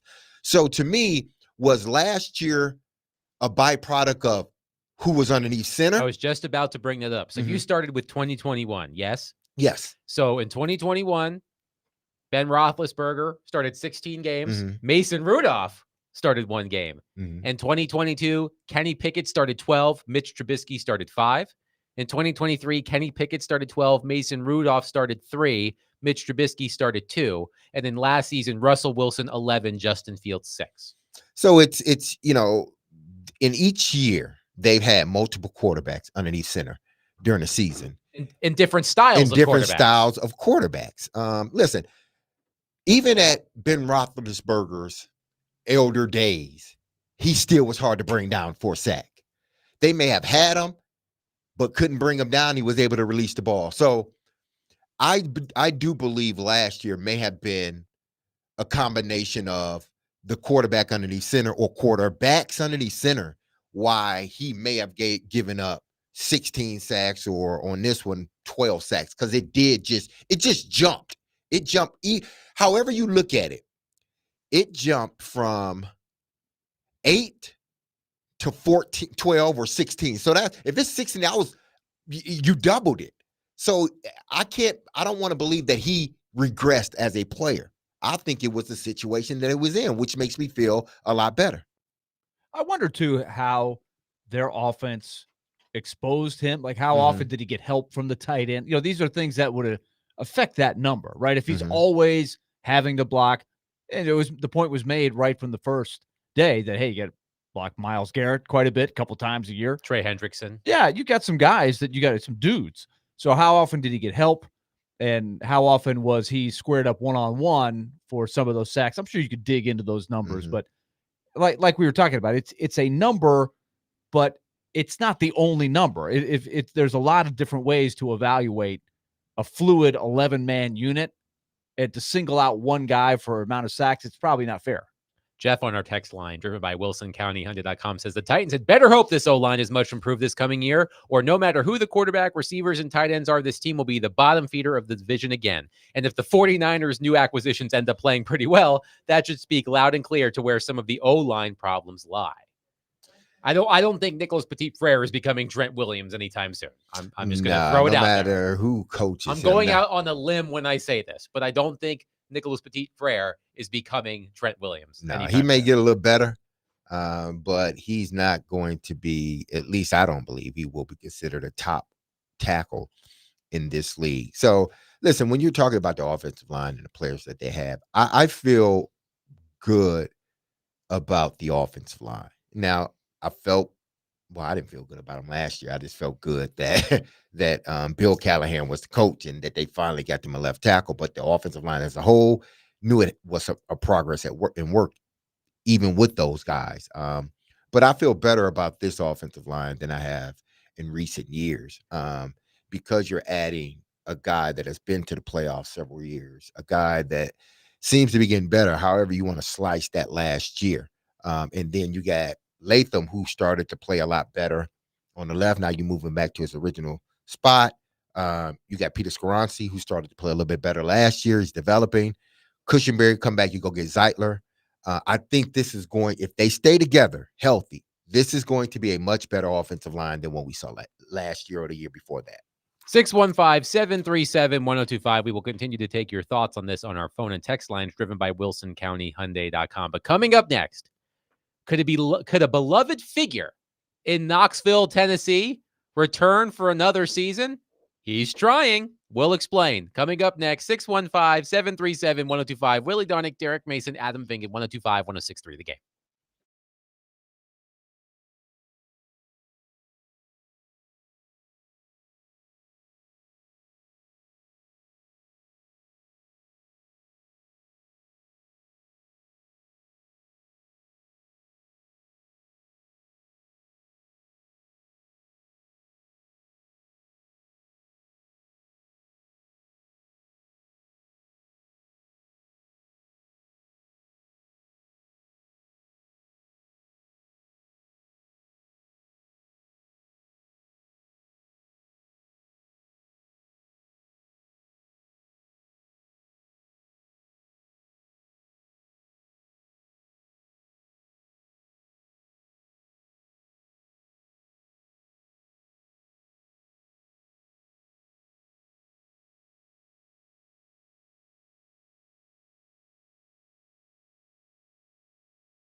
D-Mace, Finnegan, and Donick, 102.5, 106.3 The Game. Broadcasting from the Busy Bee Plumbing, Heating, and Air Conditioning Game Nashville Studios, home of the $99 yearly Beehive membership, where the buzz is always about great service. And we are presented by Bet365. Whatever the moment, it's never ordinary at Bet365. Willie Donick, Derek Mason, and Adam Vingan here with you.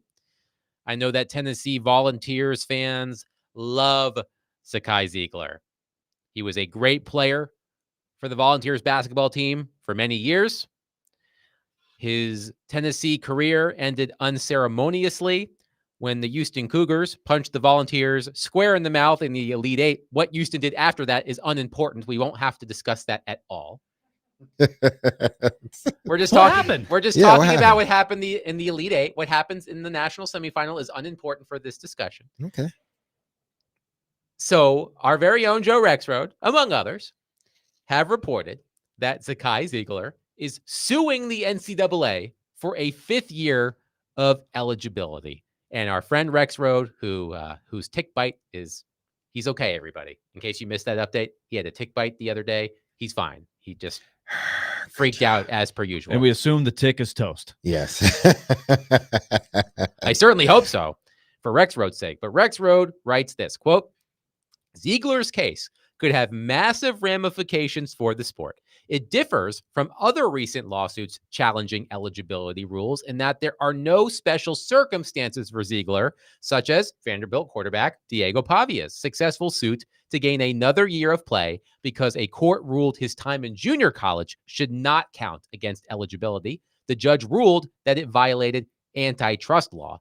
Ziegler is simply asking for a 5th year of eligibility in 5 years, essentially challenging current redshirt rules that allow an athlete to play 4 years in a 5-year span. Ziegler's representation said in a statement Tuesday that, quote, the NCAA's rule permitting only 4 seasons of competition within the 5-year eligibility window is an unlawful restraint of trade under federal and state antitrust laws. This lawsuit, according to Rexrode, claims the 5th year of eligibility is the most lucrative for, quote, the vast majority of athletes, and that Ziegler will suffer irreparable harm without an immediate injunction allowing him to compete in 2025-2026. Since schools are finalizing their rosters now, Ziegler intends to pursue a graduate degree after graduating this month from Tennessee with a degree in retail and merchandising management. So, Willie, your thoughts on Ziegler's attempt to head back to school? I have a lot of thoughts. I mean, the whole legal challenge, it seems like a lot of people lining up against the NCAA have been getting some W's. So a lot of lawyers are like, hey, man, I got an idea. Hey, they know the NCAA is about to close shop. Our man Tony, exactly, over in the office, man, with the blinds and the plug-in phone. He's sitting in the office going, "Oh no, here's a lawyer. It's Zakai Ziegler's lawyer again. He's been calling me. He's been threatening to sue. What are we gonna do?" Poor Tony.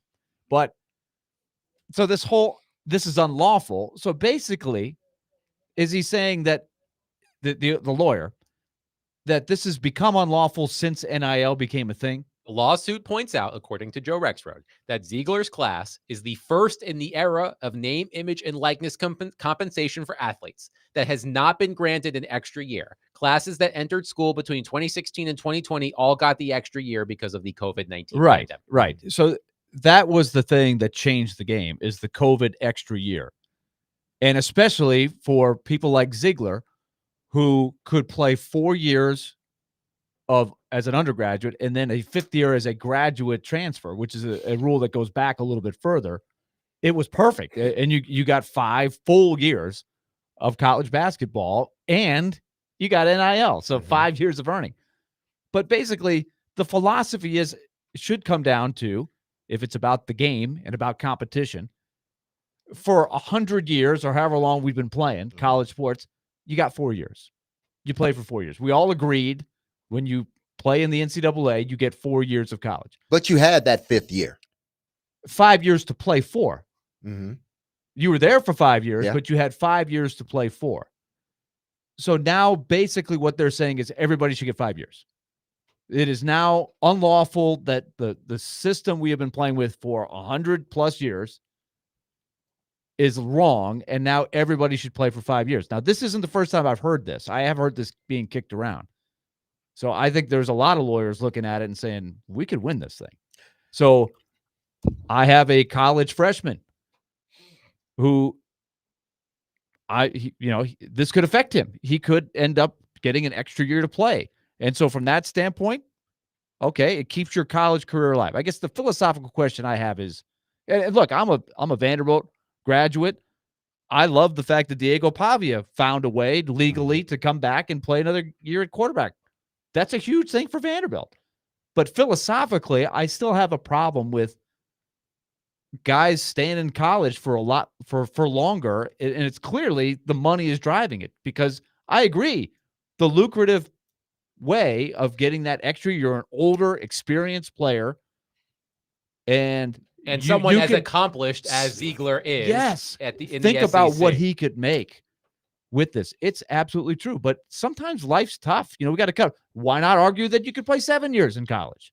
That's extra revenue. Let's just change the rule to stay in college. Be Rodney Dangerfield. Thornton Mellon from back to school. He went back to college and he competed for the diving team. He was 58 years old. I was thinking Van Wilder myself. No, a lot of kids go to college for 7 years, guys. Here is because, hey, listen, that has happened because the guard for Cleveland went back to college and was able to play golf because he's still golf eligible. J.R. Smith? Yeah, J.R. Smith. Yes. He was able to go back after 20 years being in the NFL, the NBA. To be fair, J.R. Smith didn't go to college. Where did he go? He went. No, he went straight to the NBA. But then he went back. But he was eligible. Yeah, in other he still had eligibility. So he was a little bit of a Thornton Mellon. Exactly. I mean, Hayden Hurst, he played baseball or minor league baseball, and then went back to play there's football. There's a crop of players that did that. Tried it minor league baseball out of high school, then came back and played college football. Shout out to the North Carolina A&T golf program. Mm-hmm. That's absolutely. He made big news when he decided to go back. We're all finding these loopholes, yes. right? And you get a lawyer that wins you a case. The poor NCAA lawyers, man. Tony's got to get some better dudes, man. They can't win. But we, just like the lawyer said, we are in a new era of sports, period. The goalpost has been moved. The field has been changed. This is a different landscape now. The Big Ten, SEC has adjusted to the new landscape of football or basketball, but sports, period. The NCAA, they're going to have to adjust to the way things are now. I believe Zakai Ziegler will win the lawsuit because to me, it boils down to this. If you open it up to 5 years, they're not going to go from 5 to 6 to 7 because on the original it was get 4 into 5, so 5 was always there. That was the max. But because of COVID, you end up getting more years. I think you go back to 5 and let everybody have 5. If you stay 5, great, you get a master's. If you don't stay 5, you leave after 4, you get your bachelor's. If you stay 3, you got to come back. So I think you will still have the same things happening over again. But I do believe in today's sports, especially those teams that really don't have a professional, like a really good professional league, they get to stay in college and they may be able to not only get their masters, but they're able to earn more money staying in college than they would going out in the real world or playing a sport that they were playing in college. They go out in the real world trying to play a sport. They're not getting nowhere near the money probably that they would get at the university. Or just an athlete, period, that knows he or she is not going to make it to the next level. So not only can I further my education, I can make money while doing it. Here's more on the lawsuit, according to Sportico. The gist of Ziegler's antitrust argument is that NCAA member schools and conferences are competing businesses that conspire to foreclose competition in the market for the services of elite athletes like Ziegler, that is, players who play 4 seasons in 4 years and want to play a 5th as a grad student. Those athletes then lose out on NIL compensation. To that point, Ziegler's complaint stresses that NIL opportunities are a function of being able to play college sports. When eligibility ends, the complaint points out, so too does access to the lucrative market for NIL compensation. When they say eligibility, do they mean like them paying for you as a student? Is that what they're saying? Like, because listen, if you come back for that 5th year, I got to give you I'm giving you a scholarship. You're using a scholarship. But okay. So I mean, I guess now you don't technically have to. You can just That's what I was about to compensate by the say. That's NIL. what I was about to say. Now Which is you why don't have roster to. limits get talked about now in the future. You don't have to give the man, clearinghouse thing the that guy is- or girl a scholarship. You don't have to give. The NIL will pay their scholarship and some. So maybe they do it that way where you're not taking away a scholarship, but you are keeping a good player and on we your also roster. we focus on the Zieglers and the people that can make money in an NIL thing, but we forget sometimes that it affects every college athlete all across at all levels, Division 1, 2, and 3, men and women. So it affects even schools that don't have NIL in the or anything significant, right? But it has a huge effect on how a coach recruits, how you build a roster, the kids coming out of high school, and the decisions are being driven by these lawyers, and they are not being driven by the czar, somebody like a Nick Saban or somebody who is looking out for, in theory, right, the best thing for the game. How do we want college sports to be played? I've always I like the college model, the traditional. You play from age 18 to about 22, maybe 23. Well, kids you are go coming for in at 4, 19 now. maybe 5 years, and you move on with your life. Now it's like we're figuring out ways to get the 5th year. Somebody's going to argue for a 6th year, and next thing you know, college sports is a completely different thing. According to Sportico, Ziegler also maintains there are less restrictive alternatives to a 4 seasons rule. His complaint suggests a possible, quote, graduate eligibility exception, end quote, that would permit, quote, an additional year of competition for student athletes who have completed their undergraduate degrees in 4 years. Ziegler's odds of success in his case would increase if he convinced the court there is a less restrictive alternative. Right. So I know Tennessee fans are going to look, hey, do we have Ziegler back on our team? Or is Ziegler going to become the most sought after point guard in the country as a 1-year hired gun? Oh, he's staying at UT. I mean, I would think he probably would. He strikes me as a guy that has loved his time there. They've got the money to go as high as they want. He probably doesn't want to move. But it hadn't even been He that. could The if way he they wanted to. handled his family and everything else, the things that have happened. But I'm looking at it like this, because you could argue Tennessee, like that's their Diego Pavia. Like all of a sudden, wow, we got Ziegler back. We're back in business. Our man, he's back. But I'm looking at it from well, if Ziegler wins this case, doesn't that basically say everybody should get 5 years in so many words? There's nothing wrong with that, though. Well, that's where the philosophical part of it comes out. I don't.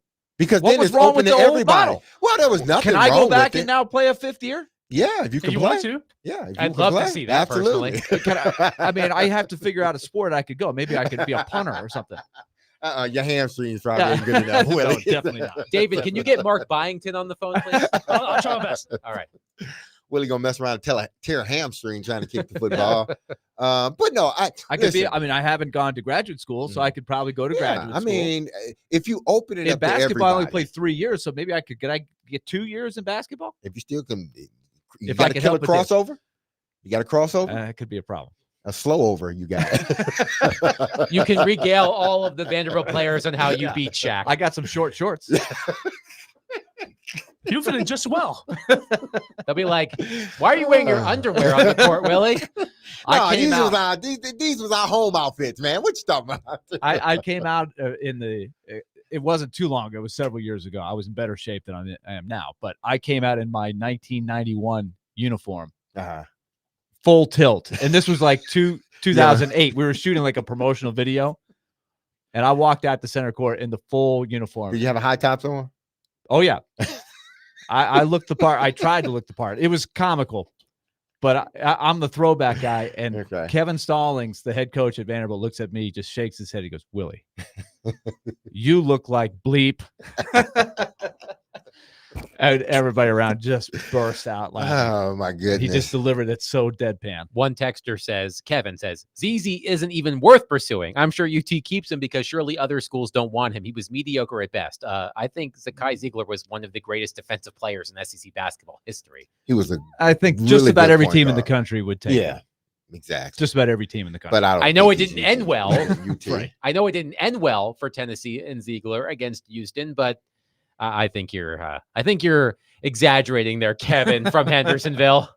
Kevin, are you a Vandy fan or Alabama fan or somebody else that just hates UT? I don't know. Could be possibility. if that is indeed the case, I don't blame them. I would say the same thing. Yeah, I would agree. I think Yeah. any program worth its salt would take Zakai Ziegler Yes, I on would. their I team. think so too. But I mean, listen, if they open it up to everybody that 5th year, then I don't think that would be a problem. I think you'll see guys and girls. I think you'll see a mix of guys and girls, depending on the sport, taking advantage of that 5th year. And then some guys or girls are going to say, you know what, I'm ready to go, and now I'm leaving. You know, if the NCAA actually had some ability to put in rules and force, it just doesn't seem like they really have any ability to gain a consensus or put these things in there. But Tommy's not there, man. if It's they not had there. 5, if they just made it across the board, there's Mhm. no such thing as a red shirt anymore. You have 5 years. Yeah. I don't care what happens. There's no ifs, ands, or buts. There's no red shirt where you go 6 for 5, because that's another question I would have is, could you now red shirt and now spread this over 6 years? No, it's and just play 5 period. It's just 5 period. It's 5 years. No sitting out for transfer. There's no red shirt. There's 5 no years, requirement. You can't get a year over anyway, anyhow. Then that would have to be part of it. I would hope that Yeah, would be because, part of it. Because I'll- otherwise, then we keep stretching it. And the next thing you know, you have Thornton Mellon, Rodney Dangerfield. I think and this may be like one of those cases that don't come along too often. Say, an individual comes into college and he or she plays, and it's not because it's probably more so out of injury that this individual plays than out of anything else. And this player isn't developing that year the way they need to, or the way they need to, or the plans change, so they're still not developing. Shouldn't they be allowed another year after that, like an additional year? Because that was, to me, that freshman year was a wasted year. Why? Because you didn't plan on that person playing. Then you had to thrust them in there, and they never truly developed that year as a player. So I think in a situation like that, you would say, okay, that would have been his red shirt, his or her red shirt year, or that would have been the first year, but because of the circumstances, that 5th year is already there for you. Do you remember there was a day and time in college athletics that freshmen couldn't play? Yeah, you're right. You could not play varsity as a freshman. But they wasn't given a 5th year, though. Were they? I don't think so. Yeah, you had to play 3 years. Yeah, you only had like Kareem. Yeah. Those guys, they couldn't play as a freshman. Kareem would have been the greatest. Well, he still was. It was Lou Alcindor at Lou the time. Alcindor. I think he was still in that age or that time age where freshmen did not play. Yeah, because his freshman team went undefeated. They did. Yeah. I don't think he lost a game. He may have lost one game in college. I don't think he lost one game. Imagine that rule today. If you had one, huh? You had to play JV. Yeah. Oh man, kids would hate that. Cooper Flag on Duke's JV basketball team. They would be going to see the JV team. UCLA, I think back in the day, had some pretty good JV. Oh teams. yeah, their JV. The story is the JV team would beat the senior team. 615-737-1025. Your thoughts on Zakai Ziegler's attempt to get another year of eligibility by suing the NCAA? Sue. 615-737-1025. I also have a stray thought on the Titans schedule after having a conversation with Derek that I want to get into coming up next. 615-737-1025. Willie Donick, Derek Mason, Adam Vingan, 1025-1063 The Game.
It was sad the other day when we learned that George Wendt, aka Norm, died. Sometimes you wanna go where everybody What a great knows show. your name.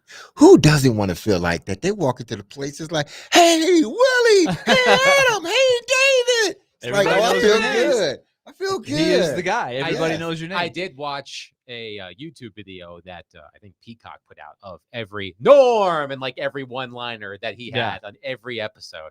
And the one that always made me laugh is, "What's happening, Norm? It's a dog eat dog world, Sammy, and I'm wearing milk bone underwear."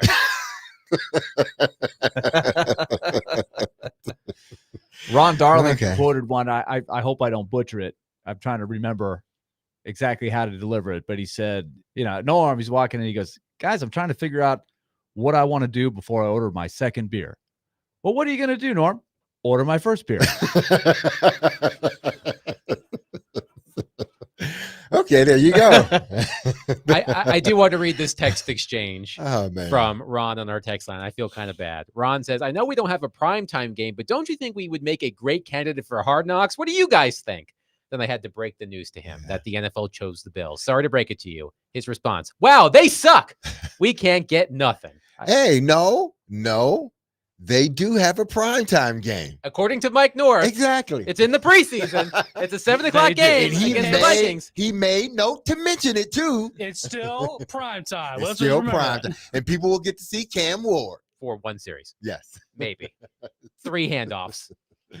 Oh man. Oh, Wow. remember Mike North? That was a fun part of our program. Yeah, man. That was just whoo. Man. I was just still waiting for the Mike North podcast. Yes. Sonny on our text line responding to our discussion about Zakai Ziegler says, I'm all for these players making money, but we have to have some rules. All this is slowly ruining a great game. At this rate, there is going to be a quarterback that graduates, thinks he can make an NFL roster, get cut, and then come back to college and argue they are limiting his income potential. No, I think you're right. It possibly could happen, but I think at that juncture, if indeed they do whatever they do with this 5th year, there has to be, or there may still be, there are stipulations like I can't get drafted in the NFL and then, think I'm getting drafted in the first round and then I'm still there come round 6 and say, you know what? I don't want to declare for the draft. I'm going back to school. You can't do that. Once you declare, at least in football, once you declare, get an age and everything, it's done. Right. In for the you. NBA, a lot of times, and I'm sure it happens in the NFL too, but I pay more attention to this in the NBA. A player will enter the draft process, but Yes. not hire an agent, Mhm. and then test the waters and then decide I'm going to come back to school. Yeah. But then I think teams, correct me if I'm right, the university it's done in enough time where they can go back to the university without them changing, like trying to get a guy to replace him and all this other stuff. So Tyree from Antioch says, I think the NCAA should just allow them to play the 5th year simply for the elevation of competition. People are tired of the one and dones. Imagine the money you make for better and more established competition with teams and back to true college stars. You get more better rivals. You get better play. If kids can make money doing it, so can the NCAA. Everybody wins. you know what? With that being said, because we talk about guys leaving early and this may be more so basketball than anything, but they do leave early in football. Guys leaving early, man, they should stay that 1 year experience and the team will be better. We miss having that guy that we follow, a girl that we follow from freshman year to senior year. We talk all about that and romanticize that. But then they say, well, I want to fight for that 5th year. No, we don't want that. We don't want that 5th year. Nope. Willie, wouldn't you that's going back to your wheelhouse, getting individuals to stay a little bit longer so you can get to know them. Gotcha. You have a point. I'm messing with you, Willie. No, I'm you have messing with you you. have a point. You have a point. I'm messing Because with I do think But- it is fun to root for teams. I always use the example of Kentucky of 4 guys Right. who were in the rafters. None of them were great players, Mhm. but they were there for 4 straight years at a pretty unique time when they got busted. And they brought in Rick Pitino. I'm talking about Richie Farmer, John Pelfrey, Darren Feldhouse, Sean Woods. I played a lot of games, or our Vanderbilt teams played a lot of games against them. But they were there for 4 years, and they watched that group grow up for 4 years. that was a special thing, and you just don't see that very often now. Don't make me tap the sign. It's not about making friends. It's about making money. That's what the NCAA is all about. One texter says, I think 1025 should do some team building events so that you all don't pick on Jared anymore. After all, he is the anchor of the station. I mean, the man did say on air that he would buy a Tom Brady fart fragrance. So I think it's okay to pick on Jared. As program director, Jared Stillman is not the anchor of the station. Thank you very much. And there you go, texter. There's your disclaimer, Exactly. texter. There's your disclaimer, right? And we'll there. talk to Jared in a Yeah, little we'll bit. talk to him in about what, 20 minutes, somewhere Yeah, around there. but less than A little that. bit less than that. But I was listening to Jared the other day talk about the Titans schedule, and we spent a lot of time talking about the Titans have 0 primetime games. But as he looked at the schedule, and Derek, I'm sure you would agree as well, from the player perspective, it's not a bad schedule. You know, there's that routine. They're playing a lot of games on Sundays at noon. There are some late kickoffs out west. No Thursday night games, no international travel, you know, one real trip to the West Coast, and they're not going to stay out there. They're going to come back and forth. So not a real, I would imagine from a player, when you look at the schedule, I would imagine you would think it's a pretty advantageous schedule. But then again, the Titans are still predicted to stink. Yeah, and they're supposed to have an easy schedule. Yeah, right. Yeah. Listen, players love primetime games. That's just, it doesn't matter across whatever sport. They love being the center of attention on one particular night. But when you look at your schedule and you don't see that is the case, then it's like, okay, you don't think too much about it once you get in the season. Now, if you're good enough, you get flex, and that becomes exciting. But once guys look at their schedule and they see, well, man, we ain't got no televised, nationally televised games on Monday nights. Oh man, seriously? Y'all think that of us? All right, whatever. And then they just go about their business and they play the games that's on their schedule, regardless of what time it is, knowing that, listen, if they get better as the season goes, you get flexed out of those games. You may get flexed into a primetime game. So again, players don't make this such a big deal. If they don't see it, they snitch and moan about it for a minute, but then after that, they go about their business. It's like, okay, we got to play a schedule. Some of them are like Willie, like, okay, we play at noon. We're done by 3. Good. I can get into my day. As a fan, I like the routine of having the team I follow play every Sunday. I actually prefer it. And I've got my own reasons for that. I mean, especially with my hockey schedule, it's much more convenient. There's a lot less Sunday afternoon games for hockey than there are Thursday night, where there's a lot of crossover there.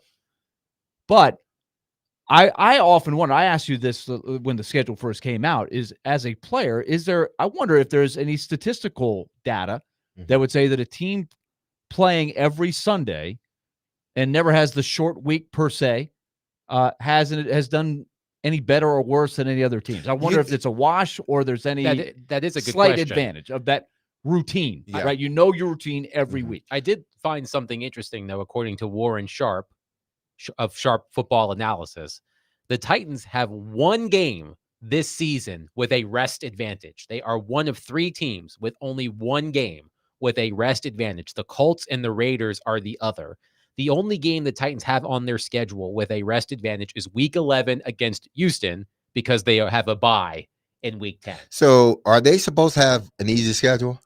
Again, apparently it doesn't matter. They don't have an easy schedule. Easy schedule. Do you want to venture a guess how many games the Lions have this season with a rest advantage? 4? 8. Wow. Okay. There 8. you go. When you winning like the Lions, they're gonna give you 8 rested games. According to Warren Sharp, no team in NFL history has played more than 6 games with a rest advantage in a season. The Lions have 8. The Lions are doing A something rest right. advantage. You know who else? Because I don't think, people, kind of allow themselves to think a little bit outside of the actual player. And as much as we love, primetime games, and you don't want to play every week on primetime, that just becomes a little bit too much for everything. I think the people that appreciate the 12 o'clock, the noon game, the 1 o'clock games is your families. And I think the people that work there, because it's a schedule. They're in at noon. Well, they're probably there earlier, but then they're out at a specific time. So then they have the rest of their Sunday. Just like families, it's like when DJ and Bailey were smaller, it was like, good, you have a 12 o'clock game because we're done by 3. We're at the house by 5. and now everything calms I was down. going to ask you if you played a game at noon and it Mhm. ended in regulation, what time were you So in the noon, car? so it's about heading out? 3. So the game would end about 3:30, somewhere around there. I wouldn't get to the car until 5. But you'd still have dinner with your family. Yeah, we still go and either grab some or we'll go to the house and eat dinner. Right. If you play for the so Chiefs, I get home at like no later than 6:00. if you play for the Chiefs, you're never going to spend a holiday with your family ever again. No. Right? Because you're going to be playing on Thanksgiving and you're going to be playing on Christmas. Mhm. So I could see that as a player. I thought that was an interesting perspective. But yes, the Titans only have one game this season with a rest advantage because they have a week 10 bye. They play Houston in week 11 and Houston plays in week 10. And then, and listen, fans, if they lose, you can spend the rest of Sunday getting it all out. And then when you go to work Monday, you're free of it. As opposed to them playing at night. And then you got to take that anger into your sleep, wake up angry, go to work angry. And it takes you 2 days to get over it. Exactly. It's like, man. So take the 12:00, man. Take the noon game. I like the noon game. I like having it there and ready to watch, and then it's You mid-afternoon. don't have to wait that long. Mhm. Yeah, exactly. 615-737-1025. If y'all have any stray thoughts on the Titans schedule or anything that you want to say about Mike North, because we haven't mentioned him in a couple of days, you can text us 615-737-1025. But coming up next, it's time to chat with our good friend Jared Stillman. We'll do that next. Before Stillman and Company, Willie Darnick, Derek Mason, Adam Vingham, 1025, 1063, The Game.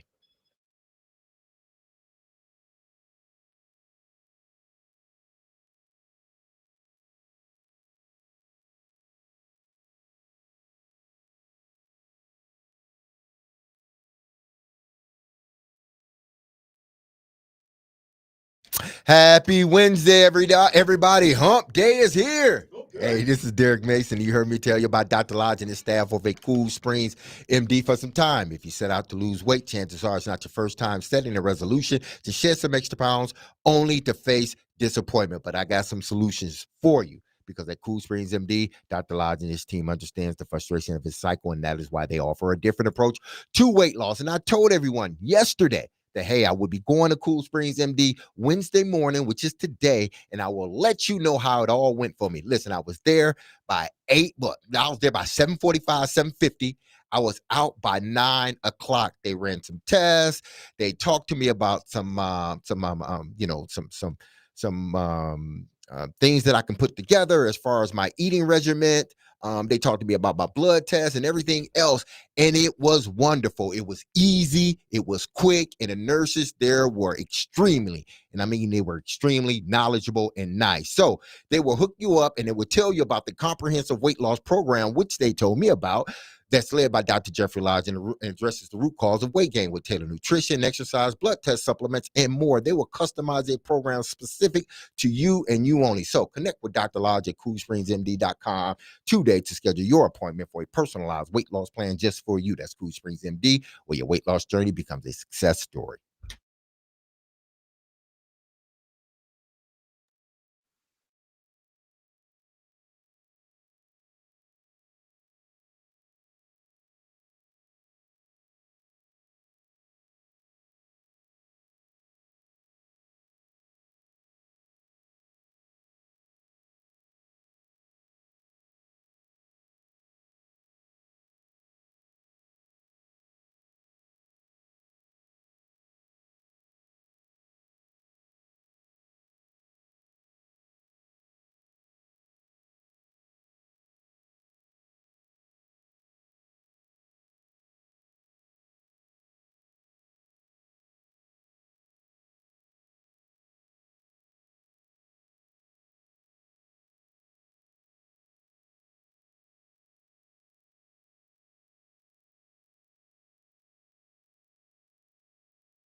D. Mace, Vingan, and Donick, 102.5, 106.3 The Game.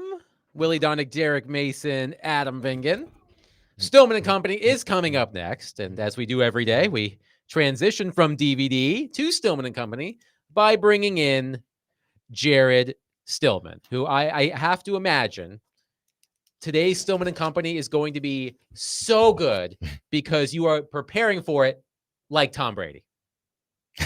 I mean, hey, I'm not the one who made that claim. So I work really hard. I'm focused on doing a good show every day. That's always my main prerogative every single day. But you guys should be very, very excited because there is a segment. As of right now, it's 4:00. Who knows? Breaking news, things always move around. But as of right now, there is a segment dedicated to this program on today's Stillman and Company show right in the heart of drive time. Because of our greatness. Because of our Absolutely. greatness, you're smart to take a page. I'm sure what it is, Jared, is you are taking some great knowledge and wisdom from Derek Mason And turning it saying, around. Now, I want you to listen to this clip and the brilliance of Derek Mason, Willie Donick, Adam Vingan. Here is great radio right here. I'm sure that's what you're doing it Yeah, for. absolutely. Why wouldn't he? We'll have to see. JS But 26. That's you I- instead of I TB do 13, 12. feel. What'd you come up with 2-6? I say because you go from 2 to 6. So Oh, 2-6. I was like, JS Don't give him 26. any ideas. Oh hell! What did I just I do? was like, my birthday is September 26th. So I was like, Okay. damn, does Derek know off the top of his head my birthday? That would be something. Derek still brings up your bar mitzvah photos from Oh your yeah, parents' I house. love it. I love it. So. I love it. I will always. That would always. The one with my be extra. hand and Yes, my thumb exactly. outside of the- Yes. That one I will always. But Jared, just- I don't know if Yes. you have this planned for your program, so I'm not going to cause you to skip a segment on the Stillman and Company program. But do you have any response to Paul Kaharski from the PK rant this morning? I do. It'll be on the program today. Okay, I fair mean, enough. I'm not gonna miss on an opportunity there. I'll say this. I mean, again, Paul today was like, I heard this. There's no way that's true. There's no way he does. There's no. And I texted Robbie back, and Paul always gets mad when I'll text like Robbie something to say to Paul. You know, I just said my rebuttal at the time. Number one, he absolutely said it. I mean, he said it, and he said it in conjunction with telling a story about his first day in New England. You know, he gets to the facility and Bill's taking him around and introducing him to everybody. And he introduces him to Tom. And Tom says, oh, really excited to have you, whatever. And later that day, Brady catches him in the hallway and says, hey, by the way, you guys, we played in the playoffs a couple of years ago. Derek, I believe you actually had a touchdown in that game. Mhm. He said, we played you guys a couple of years ago in the playoffs. You guys ran a tight end screen in the third quarter. I'd love for you to show me that tight end screen. I was like, okay. And 10 minutes later, Brady comes walking in with a laptop and they go over the tight end screen and Brady walks right out. And that was when he said, you know, the way that you do the radio stuff, that's the way Tom does football. And I would like to say this. I mean, again, I don't want to sit here and talk about it. I am so, but I do think I have like a pretty encyclopedic knowledge when it comes to things that have happened on this station over the last decade. You do. I will say that. Except for some of the things that you say. Exactly. You that tend to kind of forget forgot you those. said. Yeah. Those I you didn't tend to say forget. I didn't say that Miko Rantanen wasn't the Edgerrin James of the NHL. I said that. I was there. I heard it. said it. I mean, you say like, oh, Jared didn't say it. I didn't say Tavondre Sweat. I did not say that he needs to get sacks. He needs to get sacks. I mean, I remember on the pregame show when Derek picked him to click saying he was going to get a sack. And he that did. Day, I'll be damned. Fell into a If, sack. CJ Got it. Stroud didn't run right into him for And a what I sack. say, mean, you but it it all happened. counts the You same. called it. Hey, it all counts hey, the you same. called it. I also help remind you what you said sometimes, like the kicker that had no leg. Oh, I did kicker not that had say no that. I leg. called him mini leg. That's basically he doesn't have a He's stronger got no left leg. leg. Yeah. He's got The no leg. guys, Technically, the he bosses had told a me, leg. hey, Yeah, Nick Folk, we're talking about. mini leg, who they didn't want to bring. Hey, mini leg made Basically every did not kick, it miss a feels field like, when he goal was the his Titans. entire time with the Titans. But Exactly. he had And no these leg. guys didn't want to bring him back. I just remember Probably your 'cause he's hard, got a mini leg. your hard-hitting interview with Nick Folk at training camp that you played on the show. Okay, Jared. What I want to know is why are you in such an uproar about what Brian Callahan is trying to implement over there at the Titan facility? You mean just Coach trying- Boone? Well, you want to call him Coach Boone, call him whatever you want to call him. You sit together. Listen, and you sit together. No, you want me to I tell? don't care if you are white, black, brown, green, or orange. Every single day, You know who else did that? Talk to No. one of your teammates. You know who else did that? Harbaugh. He's won a Super Bowl, hasn't he? When he first came in there, you know what he did first? You thing sat he down did? with everybody for your 4 H's. No. What he first did, he was, okay, let me change all these lockers around. We changing these locker rooms around. You're going to sit next to this person because they don't play your position. You may not. You're going to sit next to this guy. You here. We're not going to have this standard wide receivers sit with wide receivers, DBs, or defensive guys. No. Offensive guy, you're going to sit next to that defensive guy. Derek, you're going to sit next to Ben Grubbs, who was an offensive lineman. You're going to sit next to him, and you're going to sit next to the defensive lineman on the other side. I think those things allow your team to grow. It allows your team to build. It allows you to get to know one another, because sometimes even when you're in the locker room, it's almost separated in a sense, because a lot of it is offense and defense, and we all really don't come together in the locker room until like we're getting ready to go outside. So we may have 30 minutes to get everything together. That's really the only time we come together in the locker room and when we come back in. So putting guys together and trying to do these things to bring everybody together, those are not bad things. The games that they're playing, those are not bad things. They're good things. And he's just trying to find a way to get this team to show some cohesiveness and togetherness, to hopefully it helps them when they get into the season. And to remember, the Titans wouldn't be a good movie if it weren't for that kind of thing, for Herman Boone and doing those things. That was the interesting part of the story. Did they put you next to Ray Lewis, Derek? No, Ray was on the other side. Ray was next to Steve. I'd want to and be some as other far guys. from Ray as possible too, but I do wonder, like with the 4 H's, with the heroes and the hopes and the heartbreaks and did Ray Lewis tell you about his biggest heartbreaks and regrets? Okay, this is what it is. I'm gonna explain to you again about that. It's every time you come into a room, and we did this as receivers. We didn't call them the 4 H's. We didn't label them anything, but it was okay. Everybody's new. Tell us something about yourself. The coach went around, what, 6 or 7 of us. Tell us something about yourself. If a new guy comes in the room, tell us something about yourself. Why? Yes, on the first things on Hard Knocks. You're getting to know one another. If a new guy comes in day 15, it's tell us about yourself, man. We got 5 minutes to listen. Did so there's Harbaugh nothing ever wrong with implement this offseason of point systems where you didn't even know what the points equaled, and you had your team, and Ray Lewis had his team, and Ray Rice had his team, and Jonathan Ogden had his team, and Joe Flacco had his team? There was incentives to come to like the workouts. There were extra incentives, whether you want to call it team building or whatnot. Extra incentives to come. Why? Because if you come, you do what we're asking you to do, you're in the meeting rooms, everything else. I'm talking about the off season. It allows them to build this camaraderie that, it's hard to build now because there are less days. When we had, I'm not saying that having team building is not important. What I am saying is the idea that you're going to not turn the football over, you're not going to line up offside because you've got these interactive 8-team challenges during tug of war and during OTAs. That is not going to work with 30-year-old millions. Which, Jerry, it does work from this standpoint.